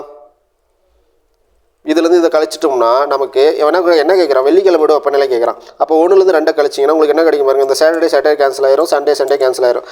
கேன்சல் ஆகிட்டு ஃப்ரைடே மைனஸ் மண்டேன்னு இருக்கும். அப்போ 26 × 3 24 × 3 அப்போ என்ன வந்துடும்? 2 × 3ன்னு வந்துடும். ஏன்னா 26 3ல் 24 3 போச்சுன்னா எதுக்காண்டி பெருக்கல அப்படின்னா உங்களுக்கு ஈஸியாக இருக்கும் ரைட்டாக? பெருக்கி திரும்ப கழிக்கிறது ஒரு இதுவாகும். நம்ம தேவைலாம் மல்டிப்ளை பண்ணிவிட்டு ரொம்ப டைம் வேஸ்ட் பண்ணிட்டு இருப்போம். அதனால தான் ரைட்டா? அப்போ ஃப்ரைடே மைனஸ் மண்டேன்னு வந்துருச்சு. அப்போ ஃப்ரைடே கொடுத்துருக்கானா இல்லை மண்டே கொடுத்துருக்கானா? மண்டே வந்து 25 டிகிரியா பார்த்துக்கோங்க. அப்போது இந்த பக்கம் மைனஸ், அந்த பக்கம் போச்சுன்னா ப்ளஸ் ரைட்டா?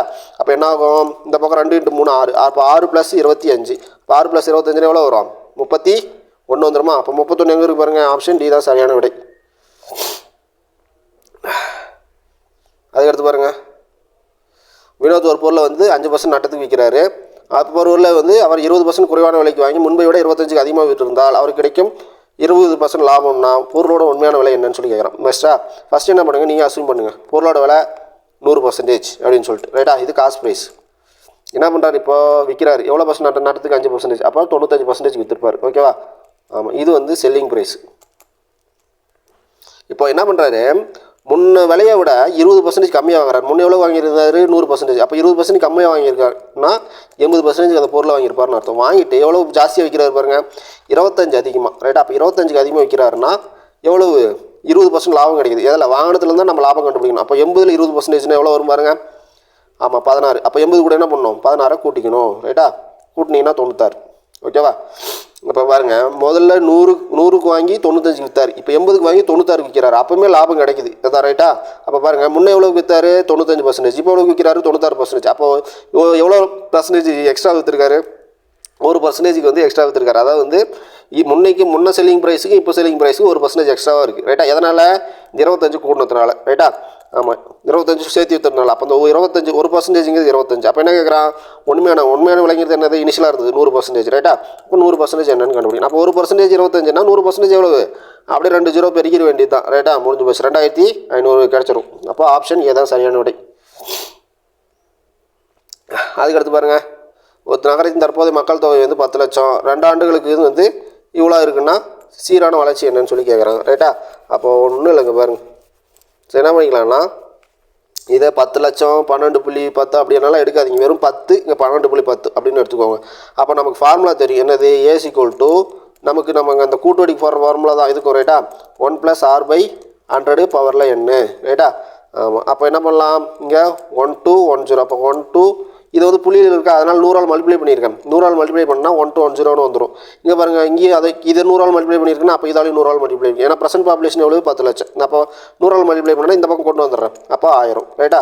அப்போ 1 + r/100 எத்தனை வருஷத்தில் ஆகுது பாருங்கள், 2 ஆண்டுகளுக்கு பின். அப்போ பவரில் எண்ணில் 2 போட்டுக்கணும் ரைட்டா. அப்போது 0க்கு 0 அடிச்சிடலாம். அப்போ இது என்ன பாருங்கள், 11 ஸ்கொயர், இது 10 ஸ்கொயர் ரைட்டா. அப்போ 11/10 த ஹோல் ஸ்கொயர் போட்டுக்கலாம், தனித்தனியாக போகிறதுக்கு போகலாம். அப்போ பாருங்கள், இங்கே இந்த பக்கம் இந்த ஸ்கொயர் இருக்கா, இங்கே என்ன கூட திரும்பி எழுதிக்கிறேன். 1 + r/100 பவரில் n, அதாவது 2. அப்போ இது கேன்சல் ஆகிருமா. அப்போ ஆன்சர் என்ன இருக்கும் பாருங்கள், 11/10 ஓகேவா. ஆமாம், அப்போ இந்த பாருங்கள், இது எப்படி எழுதலாம் பாருங்கள். இது வேணால் திரும்ப சால்வ் கூட பண்ணலாம், இல்லைன்னா ரொம்ப ஈஸியாக பண்ணலான்னா இது 1 + எப்படி எழுதலாம், இதை 1/10ன்னு எழுதிக்கலாம் ரைட்டா. இதை வேணால் இது பண்ணி பாருங்கள், அதே மாதிரி தான் வரும். அப்போ 1 + r/100 ரைட்டா. அப்போது இது சால்வ் பண்ணிங்கன்னா, அதாவது வந்து இது எப்படி எழுதணும்னா இங்கே பாருங்கள், 1 10 10 1 இப்போ இருக்குங்கன்னா 10 தான், +1 11, மேலே இருக்குது 11, கீழே இருக்குது 10 கிடச்சிடும் ரைட்டா. அப்போ இந்த 1 1 கேன்சல் பண்ணிடலாம். அப்போ இங்கே பாருங்கள், r வந்து என்ன இருக்கும், இங்கே r/100, இங்கே 1/10. அப்போது இந்த 0க்கு இந்த 0 அடிச்சிடலாம் ரைட்டா. அதாவது இதை வந்து தனியாக நீங்கள் போடணும். அப்போ 1/10 = r/100 அப்படின்னு சொல்லிட்டு போட்டிங்கன்னா இங்கே ரைட்டா. அப்போ r வந்து எவ்வளோ வந்துடும், 10% வந்துடும் ரைட்டா. முடிஞ்சு போச்சு. அதுக்கடுத்து 12வது பாருங்கள். ஸோ வந்து 11 மாணவர்களின் சராசரி 7.5, சராசரி 8 ஆக மாட்டா, சேர்க்க வேண்டிய எண் என்னன்னு சொல்லி கேட்குறாங்க ரைட்டா. அப்போ இது வந்து நம்ம நார்மலாக போடுற மாதிரியும் போடலாம், இல்லைன்னா இன்னும் கொஞ்சம் ஈஸியாக போடலாம் பாருங்கள். 11ஓட ஆவரேஜ் எவ்வளவு, 17.5 ரைட்டா. இப்போ அந்த எண்ணை வந்து 8.5 மாற்றணுமா ரைட்டா. அப்போது ஆல்ரெடி 11 நம்பர் இருக்குது, அப்போ இன்னொரு நம்பர் சேர்க்குறான்னு அர்த்தம். இப்போ இன்னொரு நம்பர் சேர்க்குறாங்கன்னா 11 இருந்தது 12 நம்பராக மாறும்னு அர்த்தம். இப்போ ஆவரேஜ் எவ்வளோ மாறுது, ஆல்ரெடி 7.5 இருந்தது 8.5 மாறுதுன்னு அர்த்தம். அப்போ இங்கே பாருங்களேன், இங்கே ஒன்று இன்க்ரீஸ் ஆகிருக்கு, இங்கேயும் ஒன்று இன்க்ரீஸ் ஆகிருக்கு ரைட்டா. அப்போ இந்த மாதிரி 2 பக்கம் ஒரே மாதிரி இன்க்ரீஸ் ஆகிருந்துச்சுன்னா இதை கூட்டிக்கோங்க ரைட்டா. கூட்டிங்கன்னா எவ்வளோ வருது, 19.5 அவ்வளோதான். இது பாருங்கள், 30,000க்கு 20% வட்டி வீதம் கூட்டு வண்டி அரையாண்டுக்கு ஒரு முறை கணக்கிடப்படுகிறது. 2.5 வருஷத்துக்கு ரைட்டா. அரையாண்டுக்கு ஒரு முறை. அப்போ 2.5 வருஷத்தில் எத்தனை அரை வருஷம் இருக்குது பாருங்கள், எத்தனை வருஷம் அரை வருஷம் இருக்குது, 5 அரை வருஷம் இருக்குது ரைட்டா. அப்போ 5 அரை வருஷம் போடணும், 5 முறை போடணும். இது வந்து 20% கொடுத்துருக்கானா, இதை என்ன பண்ணணும், அரை வருஷத்துக்கு ஒரு முறை கால்குலேட் பண்ணுறதுனால இது வந்து என்ன பண்ணிக்கணும், 2ஆல் வகுத்துக்கணும். ஏன்னா உங்களுக்கு ஃபார்முலா உங்களுக்கு தெரியும், நீங்கள் ஃபார்முலா அப்படி படிச்சிருந்தீங்கன்னா ஃபார்முலா அப்படியும் போட்டுக்கோங்க, இல்லைன்னா இது நம்ம அப்படியே எடுத்து போட்டுக்குது ரைட்டா.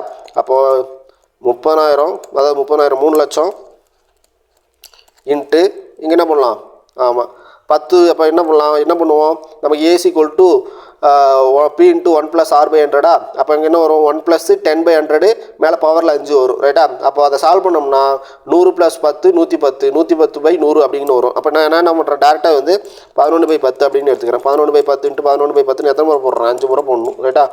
11/10 11/10 × 11/10 ரைட்டா. இந்த முறை போட்டிங்கன்னா இந்த 5 முறைங்க பாருங்கள், 5 0 கேன்சல் ஆயிரும் ரைட்டா. அப்போ 3 × 11 11 121 ரைட்டா. 121 இந்த 11 11 பிறகு திரும்ப ஒரு 121, திரும்ப கடைசியாக ஒரு 11 இருக்கும் ரைட்டா. அப்போ இதை மல்டிப்ளை பண்ணணும். அப்போ 121 × 121 × 33 அதை மல்டிப்ளை பண்ணிங்கன்னா உங்களுக்கு ஆன்சர் கிடச்சிரும் ரைட்டா. ஸோ என்ன ஆன்சர் கிடைக்குன்னா உங்களுக்கு 483,153. ஸோ அவன் என்ன கேட்குறான், கூட்டு வட்டி கேட்குறான். அப்போ என்ன பண்ணணும், இதுலேருந்து நீங்கள் இது வந்து டோட்டல் அமௌண்ட்டு அந்த 2.5 வருஷத்துக்கு அப்புறம் ரைட்டா. அப்போ அதுலேருந்து 3 லட்சத்தை கழிச்சிடணும் ரைட்டா. 3 லட்சத்தை கழிச்சிங்கன்னா ஆன்சர் உங்களுக்கு வந்து 183,153 அப்படின்னு சொல்லிட்டு கிடச்சிரும் சரிங்களா. அதுக்கடுத்து பாருங்கள், பட்டவர படத்தில் வந்து ஜனவரியிலேருந்து விற்பனை வரைக்கும் செஞ்ச கார்களோட எண்ணிக்கை தந்திருக்காங்களாம் ரைட்டா. அவர் 2ஆம் காலாண்டில் முதல் காலாண்டை விட எத்தனை கார்களை அதிகம் இது பண்ணியிருக்காங்க. காலாண்டு என்னது 3 வருஷம் ரைட்டா. அதாவது ஒரு வருஷம்னா ஒரு வருஷத்துல 4 காலாண்டு இருக்கும் ரைட்டா. 3 பிரிச்சிங்கன்னா 4 காலாண்டு வரும் ரைட்டா. அப்போ அந்த மாதிரி இங்கே பாருங்க. அப்போ இந்த முதல் காலாண்டுங்கிறது இந்த ஜனவரி பிப்ரவரி மார்ச் வரைக்கும். அப்புறம் 2ஆம் காலாண்டுங்கிறது ஆமாம் ஏப்ரல் மே 1. அவன் என்ன கேட்குறான் அவர் 2ஆம் காலாண்டில் 1ஆம் காலாண்டை விட எத்தனை கார்கள் அதிகமாக விற்பனை செஞ்சிருக்கான். முதல்ல வந்து நீங்கள் 2ஆம் காலாண்டில் எத்தனை கார்கள் அதிகமாக விற்பனை செஞ்சிருக்கான் முதல்ல பாருங்க ரைட்டா. முதல்ல இதில் எத்தனை காரு, இதில் எத்தனை கார் விற்பனை பண்ணுங்க, இதெல்லாம் காரு ரைட்டா. அப்போ கூட்டினீங்கன்னா எவ்வளோ வருது பாருங்கள். ஃபஸ்ட்டு இதில் 200 80 அப்புறம் 40 60 245 வருது இங்கே முதல் இதில். ரெண்டாவது இதில் பாருங்கள் எவ்வளோ வருது 110 எழுதுனா 180 + 95 எவ்வளோ வரும் 275 வந்துடும் ரைட்டா. அப்போது 245 295 எக்ஸ்ட்ரா எத்தனை கார் விற்றுருக்கான் பாருங்கள் 30 கார் விற்றுருக்கான் ரைட்டா. அவ்வளோதான் இது ஆன்சர். எங்கே இருக்கு பாருங்கள் ஆன்சர் டி தான் சரியான விடை ரைட்டுங்களா. நமக்கு அந்த காலாண்டு அந்த விஷயம் மட்டும் தெரிஞ்சால் போதும். அதுக்கடுத்து பாருங்கள் இதே சரக்கு உங்களுக்கு தெரியும் ஆல்ரெடி.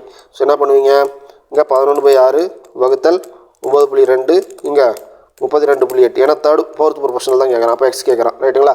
ஸோ இதை சால்வ் பண்ணி உங்களுக்கு ஆன்சர் கிடச்சிடும். என்ன ஆன்சர்னா 26.01 அப்படிங்கிறது கிடச்சிரும் ஓகேவா. அதுக்கடுத்து பாருங்கள். ஸோ என்ன பண்ணுறாங்க ஒரு வட்டப்பாதை ரைட்டா. வட்டப்பாதை இங்கேருந்து ஓட ஆரம்பிக்கிறாங்க. ஒரே நேரத்தில் வந்து எத்தனை மணிக்குன்னா காலைல 5 மணிக்கு. ஒருத்தன் வந்து அந்த இதை வந்து என்ன பண்ணுவோம் 6 நிமிஷத்தில் ஓடி முடிச்சிடுவோம். ஒருத்தர் 8 நிமிஷம், ஒருத்தர் 3 நிமிஷம். அப்போ வந்து எத்தனை நிமிஷத்துக்கு அப்புறம் திரும்ப வந்து அந்த ஸ்டார்டிங் பாயிண்ட்டில் அதுங்க ஆரம்பித்தாங்க இல்லையா இந்த ஏ அப்படிங்கிற பாயிண்ட்டில். அப்போ எங்கே சந்திப்பாங்க அப்படின்னு சொல்லி கேட்குறான். அப்போ 6 8 என்ன பண்ணணும் 3. இதுக்கு எல்லாத்துக்கும் எல்சிஎம் எடுக்கணும் ரைட்டா. எல்சிஎம் எடுத்திங்கன்னா 2 3 பாருங்கள் என்ன வரும் 4 3 போட்டுக்கலாம். திரும்ப 3 போட்டிங்கன்னா 1 4 3 1 ரைட்டா. அப்போது 3 2 6 6 24. அப்போது 24 நிமிஷத்துக்கு அப்புறம் திரும்ப சந்திப்பாங்க. அப்போ 5 மணிக்கு மொதல் சந்திச்சாங்கன்னா ரெண்டாவது முறை எப்போ 5:24 சந்திப்பாங்க ரைட்டா. அவ்வளோதான் இது. ஸோ அது எல்சிஎம் அந்த மாடல் மட்டும் உங்களுக்கு தெரிஞ்சால் போதும். அதுக்கடுத்து பாருங்கள். ஸோ என்ன கேட்குறான் radius of the base is slant height of the cone 17 cm 25 cm. What is the total surface area of the cone ரைட்டா. என்னது total surface area of the cone நமக்கு தெரிஞ்சால் போதும். அப்போ டோட்டல் சர்ஃபேஸ் ஏரியா கோனுக்கு formula என்ன வலைபரப்புக்கு தெரியும் 5r/L. Total surface ஏரியானா πr × L+r தான் ஃபார்முலா நமக்கு டோட்டல் சர்ஃபேஸ் ஏரியா மொத்த பரப்புக்கு ரைட்டா. அப்போ வேல்யூ எல்லாம் சப்ஸ்டிட் பண்ணுங்கள். அப்போ 22/7 × r எவ்வளோ கொடுத்துருக்காங்க மாதிரி ஆரம் 17 சென்டிமீட்டரு சாயுரம் 25 சென்டிமீட்டரு. அப்போ இங்கே என்ன பண்ணணும் 17 போட்டுடலாமா 17. அதுக்கடுத்து இங்கே ரெண்டுத்தையும் கூட்டணும். அப்போ ரெண்டுத்தையும் கூட்டணும் 25 + 17 எவ்வளோ வரும் 42 வந்துடும். அப்போ அடிச்சிடலாம். அப்போ 6 வந்துடுமா. ஆமாம். அப்போ மல்டிப்ளை பண்ணுங்க பார்ப்போம். மல்டிப்ளை பண்ணிங்கன்னா எவ்வளோ வருது 2244 வரும் சரிங்களா. அவ்வளோதான் விஷயம் இதில். அதுக்கடுத்து பாருங்கள். ஸோ இது வந்து எல்லாம் நேர் விகிதத்தில் இருக்குது அப்படின்னு சொல்லி கொடுத்துருக்கான். எக்ஸ் மற்றும் ஒய் நேர் விகிதத்தில் வரணும்னா எக்ஸ் வேல்யூ வந்து 24 ஆச்சுன்னா ஒய் வந்து 16 எக்ஸ் வந்து 45 ஒய் ஒன்று. அப்போ நேர் விகிதம் என்ன அப்படின்னா x/yனா இது எதிர் விகிதம் ரைட்டா. அப்போ எக்ஸ் இன்க்ரீஸ் ஆகுதுன்னா ஒய் குறையுன்னு அர்த்தம். இது நேர் விகிதம் நம்ம எக்ஸுக்கு நேராக ரைட்டா ஒய் அப்படிங்கிற மாதிரி வச்சுக்கோங்க. அப்போது எக்ஸு ஏன்னா இங்கே 2 எக்ஸ் கொடுத்து வச்சுருக்கேன். இதை நான் x1 எடுத்துக்கிறேன். அப்போ இது y1 இப்போ இது x2 ரைட்டா. அப்போ எப்படி இருக்குன்னா x1 = x2 = y1 = y2 இப்படின்னு இருக்கும் ரைட்டா. இதுதான் நேர் விகிதம். அப்போ x1 வேல்யூ எவ்வளோ எடுத்தேன் 24, x2 எவ்வளவு 45 ரைட்டா. அப்போ y1 எவ்வளோ எடுத்தேன் 16ன்னு எடுத்தேன். அப்போ என்ன கேட்குறான் y2 கேட்குறான் ரைட்டா. அப்போ சால்வ் பண்ணுங்க பார்ப்போம். சால்வ் பண்ணிங்கன்னா என்ன வரும் 16 × 45 வகுத்தல் 24 ரைட்டா. அப்போ இதை சால்வ் பண்ணுங்கள். 2 8 16 3 8 24 அது படித்தா 15 2 5 30 ரைட்டா. சி தான் சரியான விடை ஓகேவா. அவ்வளோதான். அதுக்கடுத்து பாருங்கள் கனச்சாவத்தோட பக்கங்கள் கொடுத்துருக்கான் ரைட்டா. அப்போது கொள்ளளவு இவ்வளோன்னா என்ன கொள்ளளவு என்னதுக்கு வால்யூம் தான் ரைட்டா. அப்போ கனச்சாவத்துக்கு வந்து ஃபார்முலா என்ன LBH தான் 3 பெருக்கணும். அப்போது எல்லுங்கிறது தான் 3. அப்போ 3x ரைட்டா. 3x × 4x × 5x இதோட வால்யூம் தான் எவ்வளோ கொடுத்துருக்கான் 480 கொடுத்துருக்கான். அப்போ எல்லாத்தையும் இருக்குனீங்கன்னா x3. அப்போது இது பாருங்கள் நம்பரெல்லாம் இருக்குனீங்கன்னா 12 5 60 ரைட்டா. அப்போ டேரெக்டாக 480 வகுத்தல் 60 அப்போ அடிச்சிங்கன்னா எவ்வளோ வரும் பாருங்கள் எவ்வளோ வருது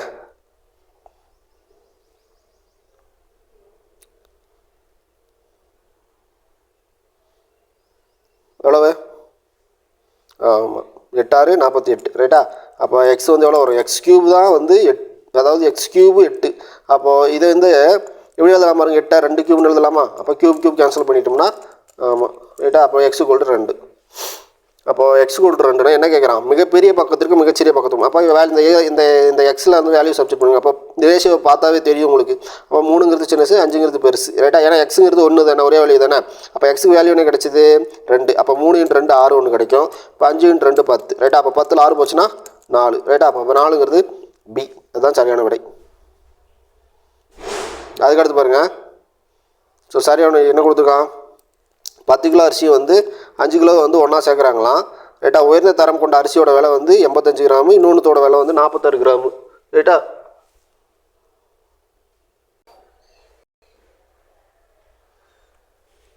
ஸோ இப்போ என்ன கேட்குறான், சராசரி கேட்குறான், சரிங்களா? இப்போ சராசரி எப்படி கண்டுபிடிக்கிறது, 1 கிலோ உயர்தரத்தை வந்து 85 ரூபா, அப்போ 10 கிலோ எவ்வளோ வரும், 850 ரூபா, ரைட்டா?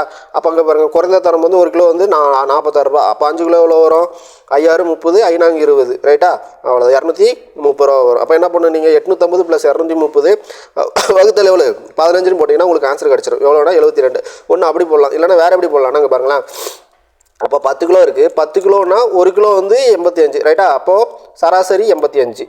அப்போ இன்னொன்று 5 கிலோ இருக்குது, ரைட்டா? அதோட விலை எவ்வளவு, 46, 1 கிலோ 46, ரைட்டா? ஆமாம், இது வந்து டோட்டல் கிடையாதுங்க பாருங்கள், இது வந்து ஒவ்வொரு கிலோ ஆகுது. இப்போ 10 கிலோனா மொத்தமாக இங்கே பெருக்கினீங்கன்னா 850, அந்த மாதிரி 230 கிடச்சிரும், ரைட்டா?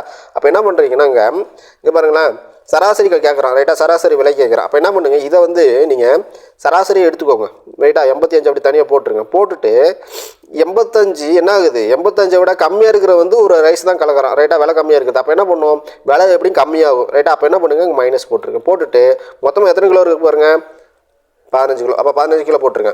அதுக்கடுத்து 85க்கு 46 எவ்வளோ டிஃப்ரென்ஸ் பாருங்கள், எவ்வளவு, ஆமாம் 39 வருதா, ஆமாம் 39 இங்கே போட்டு, ஸோ இந்த 5 இருக்கு இல்லையா, அந்த 5 இங்கே போட்டுருங்க, ஈஸியாக போயிடும், ரைட்டா?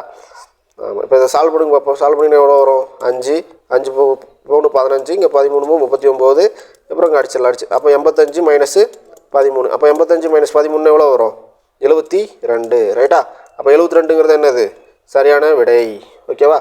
இல்லைன்னா நீங்கள் எப்படி போடலான்னா, இதை எப்படி போடணும், ஒன்று சொன்ன இல்லையா, 1 கிலோ 85னா 10 கிலோ எவ்வளோ 850 ப்ளஸ்ஸு, அப்புறம் 1 கிலோ 46னா 5 கிலோ எவ்வளோ வரும், 5 × 46, அப்போ 230 வகுத்தல் 15, இப்படி போட்டிங்கனாலும் உங்களுக்கு ஆன்சர் கிடச்சிரும், ரைட்டா? இவ்வளோன்னா திரும்ப வந்து 72 தான் கிடைக்கும். ஹலோ ஸ்டூடெண்ட்ஸ், வெல்கம் டு முப்படை. டெஸ்ட் 2க்கு உண்டான ஆன்சர் கீ எக்ஸ்பிளேஷன் வந்து பார்க்கலாம். ஃபர்ஸ்ட் கொஸ்டின் வந்து பாருங்கள், 1 வேர்ட் சப்ஸ்டியூஷன் வந்து கேட்டிருக்காங்க. ஒன் who knows everything, ஒருத்தருக்கு வந்து எல்லாத்த பற்றின ஒரு அறிவு இருக்குது அப்படின்னா அவங்க என்னென்னு சொல்லுவோம் அப்படின்னு பார்க்கும்போது ஆம்னிசியன்ட் அப்படின்னு சொல்லுவோம், ஓகேங்களா? அதாவது எல்லாத்த பற்றின ஒரு அறிவு இருக்குது அப்படின்னு சொல்லிட்டு ஒரு விஷயம் வந்துடும், ஓகேங்களா? அதாவது நோயிங் எவ்ரிதிங் அப்படின்னு சொல்லுவாங்க. நோயிங் எவ்ரிதிங் அப்படின்னு சொல்லிட்டு எல்லாத்த பற்றியுமே தெரியும் உங்களுக்கு அப்படின்னு சொல்லிட்டு. இப்போ கடவுள் அப்படி தானே சொல்லுவோம். இப்போ ஆம்னிபொட்டன்ட்னா என்ன சார் அப்படின்னு சொல்லி கேட்டிங்கன்னா அன்லிமிட்டெட் பவர் அப்படின்ற மாதிரி வந்துடும், ஓகேங்களா? அன்லிமிட்டெட் பவர், நிகரற்ற சக்தி அப்படின்னு சொல்லி புரிஞ்சுக்கலாம். ஆம்னி ப்ரெசன்ட் வந்து நம்ம ஆல்ரெடி வந்து டெஸ்ட் பேட்சில் வந்து எக்ஸ்பிளேஷன் கொடுத்துருப்போம். என்ன அப்படின்னா ஆம்னி ப்ரெசன்ட், ப்ரெசன்ட் எவ்ரிவேர் அப்படின்னு சொல்லிட்டு அர்த்தம். அதாவது எங்கும் நிறைந்தவர் அப்படின்னு சொல்லிட்டு வந்துடும். ப்ரெசன்ட் எவ்ரிவேர், எங்கும் நிறைந்தவர், ஓகேங்களா? அப்போது ஆப்ஷன் சி தான் வந்து கரெக்டான ஆன்சர், ஓகேங்களா? இன்க்ரெடிபிள்னா என்ன அப்படின்னு பார்க்கும்போது சூப்பர் அப்படின்ற ஒரு வார்த்தை வந்துடும், அந்த ஒரு பொருளில் வந்துடும், ஓகேங்களா? அப்போ அது வர வாய்ப்பு இல்லை, ஆம்னிசியன்ட் தான் வரும். செகண்ட் வந்து பாருங்கள், ஆண்டனம் கண்டுபிடிக்கணும். கிரிட்டிசைஸ்னா என்ன மீனிங் அப்படின்னு சொல்லிட்டு பார்க்கும்போது விமர்சனம் அப்படின்னு சொல்லுவாங்க. நம்ம எப்போ வந்து ஒருத்தர் மேலே விமர்சனம் வைப்போம் அப்படின்னா செய்ய வேண்டிய வேலையை கரெக்டாக செய்யாமல், இல்லை ஒரு மாதிரி தப்பாக செஞ்சுருக்காங்க, இல்லை நம்ம வேறு எதனா வந்து இந்த மாதிரி செஞ்சுருக்கலாம் அப்படின்னு சொல்லிட்டு நம்ம ஒரு விமர்சனம் தெரிவிப்போம்ல, அதுதான் வந்து கிரிட்டிசைஸ்ன்னு சொல்லிட்டு வரும். இப்போ இதுக்கு ஆப்போசிட்டான வார்த்தை என்ன வர வாய்ப்பு இருக்குது அப்படின்னு சொல்லிட்டு பார்க்கும்போது, இப்போ செஞ்ச வேலையை தப்பாக செஞ்சாலும் கிரிட்டிஸ் பண்ணுறோம், செஞ்ச வேலையை கரெக்டாக செஞ்சு நம்ம என்ன பண்ணுவோம், பாராட்டுவோம், கரெக்டாக? அதுக்கு என்ன வார்த்தை கரெக்டாக வரும் அப்படின்னு சொல்லிட்டு பார்க்கும்போது கமாண்ட் அப்படின்னு சொல்லிட்டு தான் வரும். COMAND, இந்த கமாண்டுனா கட்டளை. இந்த கமெண்ட்னா என்ன அப்படின்னா ப்ரைஸ் பண்ணி சொல்கிறது, பாராட்டி சொல்கிறது அப்படின்னு சொல்லிட்டு வரும், ஓகேங்களா? கண்டம்னா கண்டனம் தெரிவிக்கிறது அப்படின்னு சொல்லிட்டு வரும். சென்ஷூர்னா செஞ்ச தப்பை வந்து ஸ்ட்ராங்காக சொல்கிறதுன்னு அர்த்தம். ரெஸ்பெக்ட்னா மதித்தல். இது மூணுமே வர வாய்ப்பு இல்லை, இது மட்டும்தான் வரும். நெக்ஸ்ட் வந்து பாருங்கள், சினானிம்ஸ் வந்து ரிமோர்ஸ் அப்படின்னு சொல்கிறாங்க. ரிமோர்ஸ்னால் என்ன மீனிங் அப்படின்னு சொல்லி பார்க்கும்போது ஆழ்ந்த வருத்தம் அப்படின்னு சொல்லுவாங்க. ஆழ்ந்த வருத்தம் இங்கிலீஷில் வந்து டீப் ரெக்ரெட்னா தான் இதுக்கு மீனிங் இருக்கும். டீப் ரெக்ரெட், ஓகேங்களா? அதாவது ரெக்ரெட்னா மீனிங் என்ன அப்படின்னு சொல்லி பார்க்கும்போது வருத்தம் அப்படின்னு சொல்லி புரிஞ்சிக்கலாம். வருத்தம் தெரிவிக்கிறது அப்படின்ற மாதிரி புரிஞ்சிக்கலாம், ஓகேங்களா? ரைட். அப்போது ரிமோர்ஸ்க்கு என்ன தான் வந்து மீனிங் வரும் அப்படின்னு சொல்லி பார்க்கும்போது ரெக்ரெட்னு தான் வரும். டிலைட்னா சந்தோஷமாக இருக்கிறது, ஜாய்மே சந்தோஷமாக இருக்கிறது. சொலேஸ்னா என்ன மீனிங் அப்படின்னு சொல்லி பார்க்கும்போது ஆறுதல் அப்படின்னு சொல்லிட்டு வரும். அப்போ இதுவும் வர வாய்ப்பு இல்லை, ஓகேவா? நெக்ஸ்ட் வந்து பாருங்கள் select the meaning of the given idiom. இடியமுக்கு உண்டான மீனிங் வந்து கேட்குறாங்க. பைப்பிங் ஆர்ட் அப்படின்னு சொல்கிறாங்க. பைப்பிங் ஆர்ட்னா என்னன்னா ரொம்ப சூடாக இருக்குது அப்படின்னு சொல்லிட்டு புரிஞ்சுக்கலாம். அதுதான் வந்து ஸ்டீமிங் ஆர்ட் அப்படின்னு சொல்லிட்டு வரும். ஓகேங்களா, இது ஈஸியான விஷயம் தான், பிரச்சனை இல்லை. அடுத்து வந்து பாருங்கள் இந்த வில்லேஜர் இங்கேருந்து இருக்குது. In his address to the villager the minister dash certain measures being taken for improving their quality of life அப்படின்னு சொல்லிட்டு, அதாவது என்ன பண்ணுறாரு மினிஸ்டர் வந்து இவங்களோட அந்த ஒரு வாழ்வாதாரத்தை இல்லை வாழ்க்கையை வந்து முன்னேற்றத்துக்காக வந்து ஒரு சில விஷயத்தெல்லாம் வந்து செய்கிறாரு அப்படின்னு சொல்லிட்டு வருது. ஓகேங்களா, இங்கே வந்து என்ன பாருங்கள் ஸ்டெப்டு ஹைலைட்டட் லேர்ன்டு ஸ்டேஜ் அப்படின்னு சொல்கிறீங்க பாருங்கள்.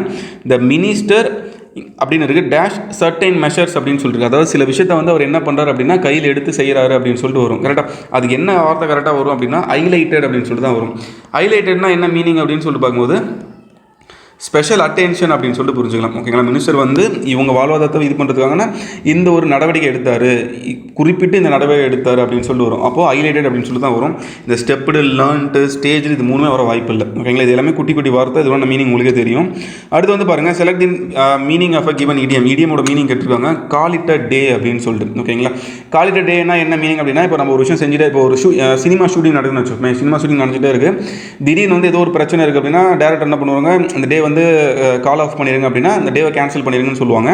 அதுதான் வந்து கால் இட் அ டே அப்படின்னா என்ன மீனிங்னா நம்ம ஒரு விஷயம் செஞ்சுட்டே இருப்போம், அந்த செஞ்ச விஷயத்தை நம்ம என்ன பண்ணுறோம் அப்படின்னா ஸ்டாப் பண்ணுறோம். அதுதான் வந்து கால் இட் அ டே அப்படின்னு சொல்லிட்டு சிம்பிளாக சொன்னால் லீவ் எடுத்துக்கிறது அப்படின்ற மாதிரி புரிஞ்சுக்கலாம். ஓகேங்களா, ரைட். கால் இட் அ டே அப்படின்றது என்ன மீனிங் அப்படின்னா கேன்சல் பண்ணுறது அப்படின்னு சொல்லிட்டு புரிஞ்சுவாங்க. அதுதான் வந்து டைம் டு குவிட் அப்படின்ட்டு. ஓகேங்களா, நெக்ஸ்ட் வந்து பாருங்கள் சப்ஸ்டியூஷன் கொஸ்டின் வந்து கேட்டிருக்காங்க. Amoeba is a microscopic single celled organism found in bond water அப்படின்னு சொல்கிறாங்க. ஓகேங்களா, அமீபா பற்றி பேசுகிறாங்க.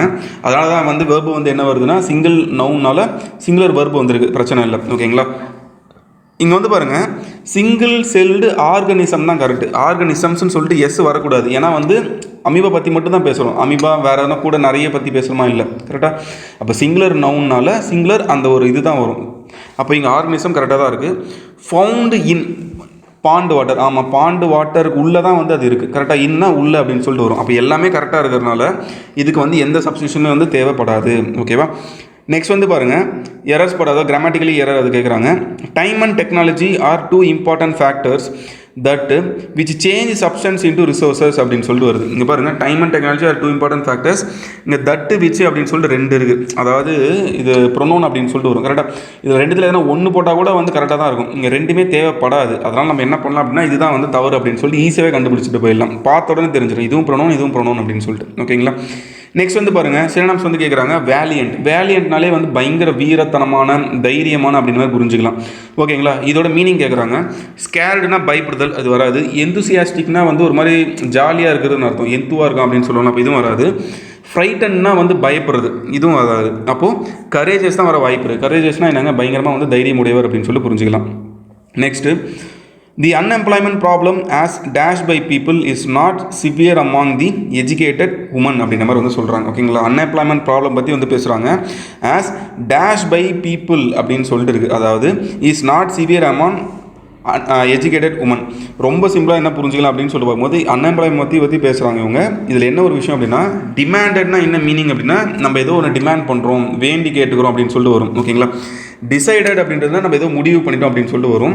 சால்வ்டுனா ஏதோ ஒரு வந்து ஒரு ப்ராப்ளம் இருக்குது, அந்த ப்ராப்ளம் வந்து தீர்க்கிறோம் அப்படின்னு சொல்லிட்டு வரும். இப்போ இங்கே வந்து பார்த்திங்கன்னா அன்எம்ப்ளாய்மெண்ட் ப்ராப்ளம், அன்எம்ப்ளாய்மெண்ட்னா வேலை இல்லாத அந்த ஒரு பிரச்சனையை ஆஸ் டேஷ் பை பீப்புள் அப்படின்னு சொல்கிறாங்க. அதாவது பீப்புள் மத்தியில் வந்து இருக்குது, அது வந்து பீப்புள் என்ன பண்ணுறாங்க நோட்டீஸ் பண்ணுறாங்க அப்படின்னு சொல்லிட்டு வரும். Is not severe among educated woman, படித்த அந்த பெண்கள் நடுவில் இந்த அன்எஜுகேட்டட் அந்த ஒரு ப்ராப்ளம் வந்து கிடையாது அப்படின்ற மாதிரி வந்து சொல்கிறாங்க. ஓகேங்களா, அப்போ இங்கே என்ன வரும் அப்படின்னு சொல்லிட்டு பார்க்கும்போது ஆஸ் பர்சீவ்டு அப்படின்னு சொல்லிட்டு வரும். As perceived by people. ஏன் அப்படின்னு சொல்லிட்டு பார்க்கும்போது மக்கள் வந்து என்ன பண்ணுறாங்க அன்எம்ப்ளாய்மெண்ட் ப்ராப்ளம் இருக்குன்னு சொல்லிட்டு அவங்க நோட் பண்ணுறாங்க, கவனிக்கிறாங்க. கரெக்டாக பர்சீவ்னா என்ன மீனிங் அப்படின்னு சொல்லிட்டு பார்க்கும்போது நோட்டீஸ் பண்ணுறது அப்படின்னு சொல்லிட்டு அர்த்தம். அதாவது உணர்தல் அப்படின்னு சொல்லிட்டு சொல்லலாம். ஓகேங்களா, உணரப்பட்டது இல்லை வந்து உணர்தல் அப்படின்னு நம்ம சொல்லிடலாம். ஓகேங்களா, ரைட். அப்போ ஆப்ஷன் சி தான் வர வாய்ப்பு இருக்குது. நெக்ஸ்ட் வந்து பாருங்கள் செலக்ட் தி ராங்லி ஸ்பெல்ட் வேர்ட் அப்படின்னு சொல்லிட்டு சொல்கிறாங்க. இங்கே பாருங்கள் மினிமம் கரெக்டாக தான் இருக்குது, மிஸ்டீவியஸ் கரெக்டாக தான் இருக்குது. இங்கே மினிஸ்கல் அப்புறம் வந்து மினிஸ்கியூல் அப்புறம் வந்து மில்லினியம். நமக்கு ஆல்ரெடி தெரியும் மில்லினியம்னா என்ன 1000 வருஷம். கரெக்டாக பீரியட் ஆஃப் 1000 இயரை தான் வந்து என்னென்னு சொல்லுவோம் அப்படின்னா மில்லினியம் சொல்லுவோம். இப்போ இந்த மில்லினியம் வந்து ஸ்பெல்லிங் தப்பாக இருக்குது, பசங்களுக்கு கரெக்டாக கண்டுபிடிச்சிருப்பீங்க. LLENNIUM அப்படின்னு சொல்லிட்டு வரும். இதுதான் வந்து மில்லினியம். இங்கே ஸ்பெல்லிங் தப்பாக இருக்குது. அப்போ இதுதான் வந்து ராங்லி ஸ்பெல்டு வேர்ட். ஓகேங்களா, ஏ வராது, பி வராது, சியும் வராது. நெக்ஸ்ட் வந்து பாருங்கள், normally bacteria are present in our mouth but it is not harmful to us அப்படின்ற மாதிரி இருக்குது. இங்கே பாருங்கள், நார்மலி பாக்டீரியா ஆறுன்னு இங்கே கொடுத்துருக்காங்க. ப்ளூரல் சென்டென்ஸில் வந்து பேசுகிற மாதிரி இருக்குது. கரெக்டாக? அப்போ இங்கேயுமே என்ன வரணும் அப்படின்னு சொல்லிட்டு பார்க்கும்போது ப்ளூரல் தான் வரும். பட் இட் இஸ் அப்படின்னு சொல்லிட்டு வரக்கூடாது, பட் தே ஆர் அப்படின்னு சொல்லிட்டு வரணும். But they are not harmful to as அப்படின்னு சொல்லிட்டு வரணும். ஏன்னா இங்கே ப்ளூரலில் பேசுறதுனால நம்ம என்ன பண்ணலாம், இங்கேயுமே வந்து அதை பற்றியே தானே பேசுகிறாங்க. ஒரு சென்டென்ஸில் ஒரு விஷயத்தை பற்றி பேசுகிறாங்க, ஒரு இடத்துல ப்ளூரல்னா இன்னொரு இடத்துலையுமே அந்த ப்ளூரலாக தான் நம்ம பயன்படுத்தணும். சொல்கிறது புரிஞ்சில்ல? சிங்குலராக பயன்படுத்தினா சிங்குலராக பயன்படுத்திக்கலாம். ஓகேங்களா? Next, people's demand is ever growing but the availability of the land is limited அப்படின்னு சொல்லிட்டு கொடுத்துருக்காங்க. இதில் கொஷினில் என்னென்னா இந்த இடத்துல வந்து ஆர் வந்திருக்கணும். ஓகேங்களா, people's demand are ever growing but the availability of land is limited அப்படின்னு சொல்லிட்டு வரணும். அப்படி இருக்கும்போது ஆப்ஷன் ஏ வந்து இங்கே கிராமட்டிக்கல் எரர் அப்படின்னு சொல்லலாம். ஏன்னா இங்கே ஆர் இருக்கிறது வந்து ப்ளூரல் வெர்பு. அப்போ நவுன் வந்து ப்ளூரலாக இருக்கணும். கரெக்டாக? இப்போ இந்த பீப்புள்ன்றது நம்ம காமனாக எடுத்துப்போம், அது வந்து ப்ளூரலாக வந்து நம்ம ஜெனரலைஸ் பண்ண மாட்டோம். அப்போ டிமாண்ட்ன்றது என்ன பண்ணணும் அப்படின்னா டிமாண்ட்ஸ் அப்படின்னு சொல்லிட்டு போட்டுக்கணும். கரெக்டாக? ரைட். அப்போது people's demands are ever growing but the availability of land is limited அப்படின்னு சொல்லிட்டு வரும். அப்போ இங்கே வந்து ஆப்ஷன் ஏ தான் வந்து சரியான ஆன்சர். நெக்ஸ்ட் வந்து பாருங்கள், செலக்ட் தி ராங்லி ஸ்பெல்ட் வேர்டு. என்ன ஒரு விஷயம்னா இது எல்லாமே வந்து கரெக்டாக தான் கொடுத்துருக்காங்க. ஆக்சுவலாக ஆன்சர்க்கு படி வந்து ஆப்ஷன் பி தான் வந்து தப்பாக இருக்கிற மாதிரி வந்து இருக்கணும். அதாவது இங்கே என்னென்னா ஒரு எஸ் வந்து வந்திருக்கக்கூடாது. இவங்க என்ன பண்ணிருக்காங்க, 2 எஸ்ஸாக கொடுத்துட்ருக்காங்க. பிரச்சனை இல்லை. இப்போ இது எல்லாமே ஸ்பெல்லிங் கரெக்ட்னால அப்படியே இருக்கட்டும். ஆனால் உங்கள் ஆன்சர் கீழே வந்து ஆப்ஷன் பி அப்படின்னு சொல்லி கொடுத்துருப்பாங்க. ஓகேங்களா? நெக்ஸ்ட் வந்து பாருங்கள், select the word which means the same as the group of word. அதே தான் அந்த ஒன் வேர்ட் சப்ஷன் அப்படின்னு சொல்லிட்டு வரும். One who can easily be deceived or cheated அப்படின்னு சொல்லிட்டு சொல்கிறாங்க. அதாவது என்னன்னா ஒருத்தர் வந்து ஈஸியாக ஏமாற்ற முடிஞ்சிச்சுன்னா அவங்க என்னென்னு சொல்லுவோம் அப்படின்னு பார்க்கும்போது கல்லிபுல் அப்படின்ற மாதிரி சொல்லுவோம். ஓகேங்களா? கல்லிபுல்னா என்ன மீனிங் அப்படின்னா ரொம்ப ஈஸியாக வந்து அவங்களை என்ன பண்ணிடலாம் அப்படின்னா ஏமாற்றிடலாம். ஓகேங்களா? இந்த ப்ரொடூடென்ட் அப்படின்னா என்ன மீனிங் அப்படின்னு சொல்லி பார்க்கும்போது ஏதோ ஒரு முடிவு எடுக்கும் போது ரொம்பவுமே கேர்ஃபுல்லாக, ரொம்பவுமே வந்து சென்சிபிளாக வந்து அவங்க அந்த முடிவு எடுத்தாங்களோ அவங்க தான் என்னென்னு சொல்லுவோம் அப்படின்னா ப்ரொடூடென்ட் அப்படின்ற மாதிரி சொல்லுவோம். ஓகேங்களா? மாடஸ்ட்னா வந்து தன்னடக்கம் அப்படின்னு சொல்லலாம். ஓகேங்களா? ரொம்பவே வந்து தன்னடக்கமான ஒரு பையன் அப்படின்னு மாதிரி சொல்லுவோம்ல. மாடஸ்டான ஃபெல்லோ அப்படின்னா தன்னடக்கம் அப்படின்னு சொல்லி அர்த்தம். வெட்டரன் நம்ம ஆல்ரெடி பார்த்துருப்போம். ஓகேங்களா? அதாவது ரொம்ப சீனியர், மூத்தவர், அப்படி இல்லைனா வந்து அனுபவம் நிறைந்தவர் வந்து நம்ம என்ன சொல்லுவோம் அப்படின்னா வெட்டரன் அப்படின்ற மாதிரி சொல்லுவோம். கரெக்டாக? இப்போ எக்ஸ் சர்வீஸ் மேன் எல்லாருமே நம்ம என்ன பண்ணுவோம் அப்படின்னா வெட்டரன் அப்படின்ற மாதிரி தான் சொல்லுவோம். ஏன்னா அவங்க ஆர்மி அந்த ஒரு பணியில் வந்து ரொம்ப வருஷம் வந்து அனுபவம் வந்ததுனால அவங்கள வந்து நம்ம என்ன பண்ணுறோம் வெட்டரன் சொல்லுவோம், இல்லை வந்து மூத்தவர்கள் அப்படின்ற மாதிரி சொல்லுவோம். கரெக்டாக? ரைட். நெக்ஸ்ட் வந்து பாருங்கள், reading comprehension.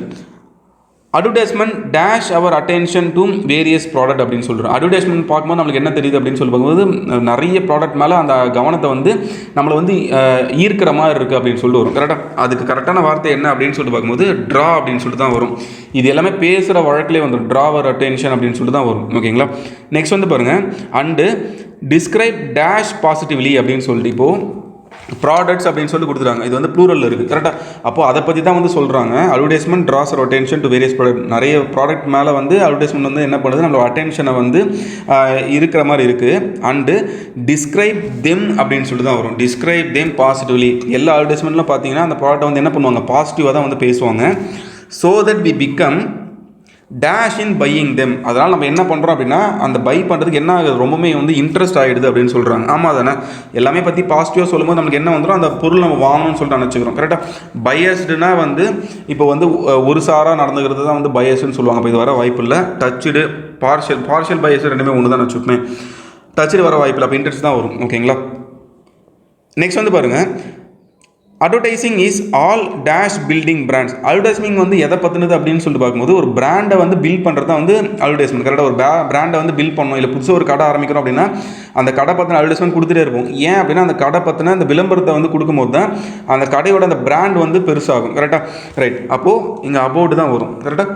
Advertisement is all about building brands அப்படின்னு சொல்லி வரும். At a very basic level பிராண்டிங்னா என்ன அப்படின்னா dash a product with a particular name or sign. பிராண்டிங்னா என்ன மீனிங் அப்படின்னு சொல்லிட்டு பார்க்கும்போது போசிங், ஸ்டிக்கிங், மோல்டிங், ஸ்டாம்பிங். போசிங்னா போஸ் கொடுக்குறதுன்னு அர்த்தம். ஓகேங்களா? ஸ்டிக்னா ஒட்டுறதுன்னு அர்த்தம்.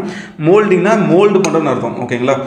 ஸ்டாம்பிங்னா தான் என்ன அப்படின்னு சொல்லிட்டு பார்க்கும்போது ஒரு பிம்பத்தை வந்து கட்டமைக்கிறதுன்னு அர்த்தம். ஓகேங்களா? இப்போ ஒருத்தரை பற்றி நல்ல விதமாக பேசணும்னா பாசிட்டிவான ஸ்டாம்ப் பண்ணுறோன்னு அர்த்தம். கரெக்டாக? நல்ல விதமான ஒரு பிம்பத்தை உருவாக்குறோம். நெகட்டிவாக பேசுகிறோம் அப்படின்னா நெகட்டிவ் ஸ்டாம்பிங் நம்ம கொடுக்குறோம். கரெக்டாக? நம்ம பிக் பாஸில் கூட வந்து இந்த ஸ்டாம்ப் பண்ணாதான்னு சொல்லி நிறைய வார்த்தை நீங்கள் கேள்விப்பட்டிருப்பீங்க. கரெக்டாக? அப்போ பிராண்டிங்னா என்ன மீனிங் அப்படின்னு சொல்லிட்டு பார்க்கும்போது ஸ்டாம்பிங் அப்படின்னு சொல்லிட்டு புரிஞ்சுக்கலாம். ஓகேங்களா? தேங்க்யூ.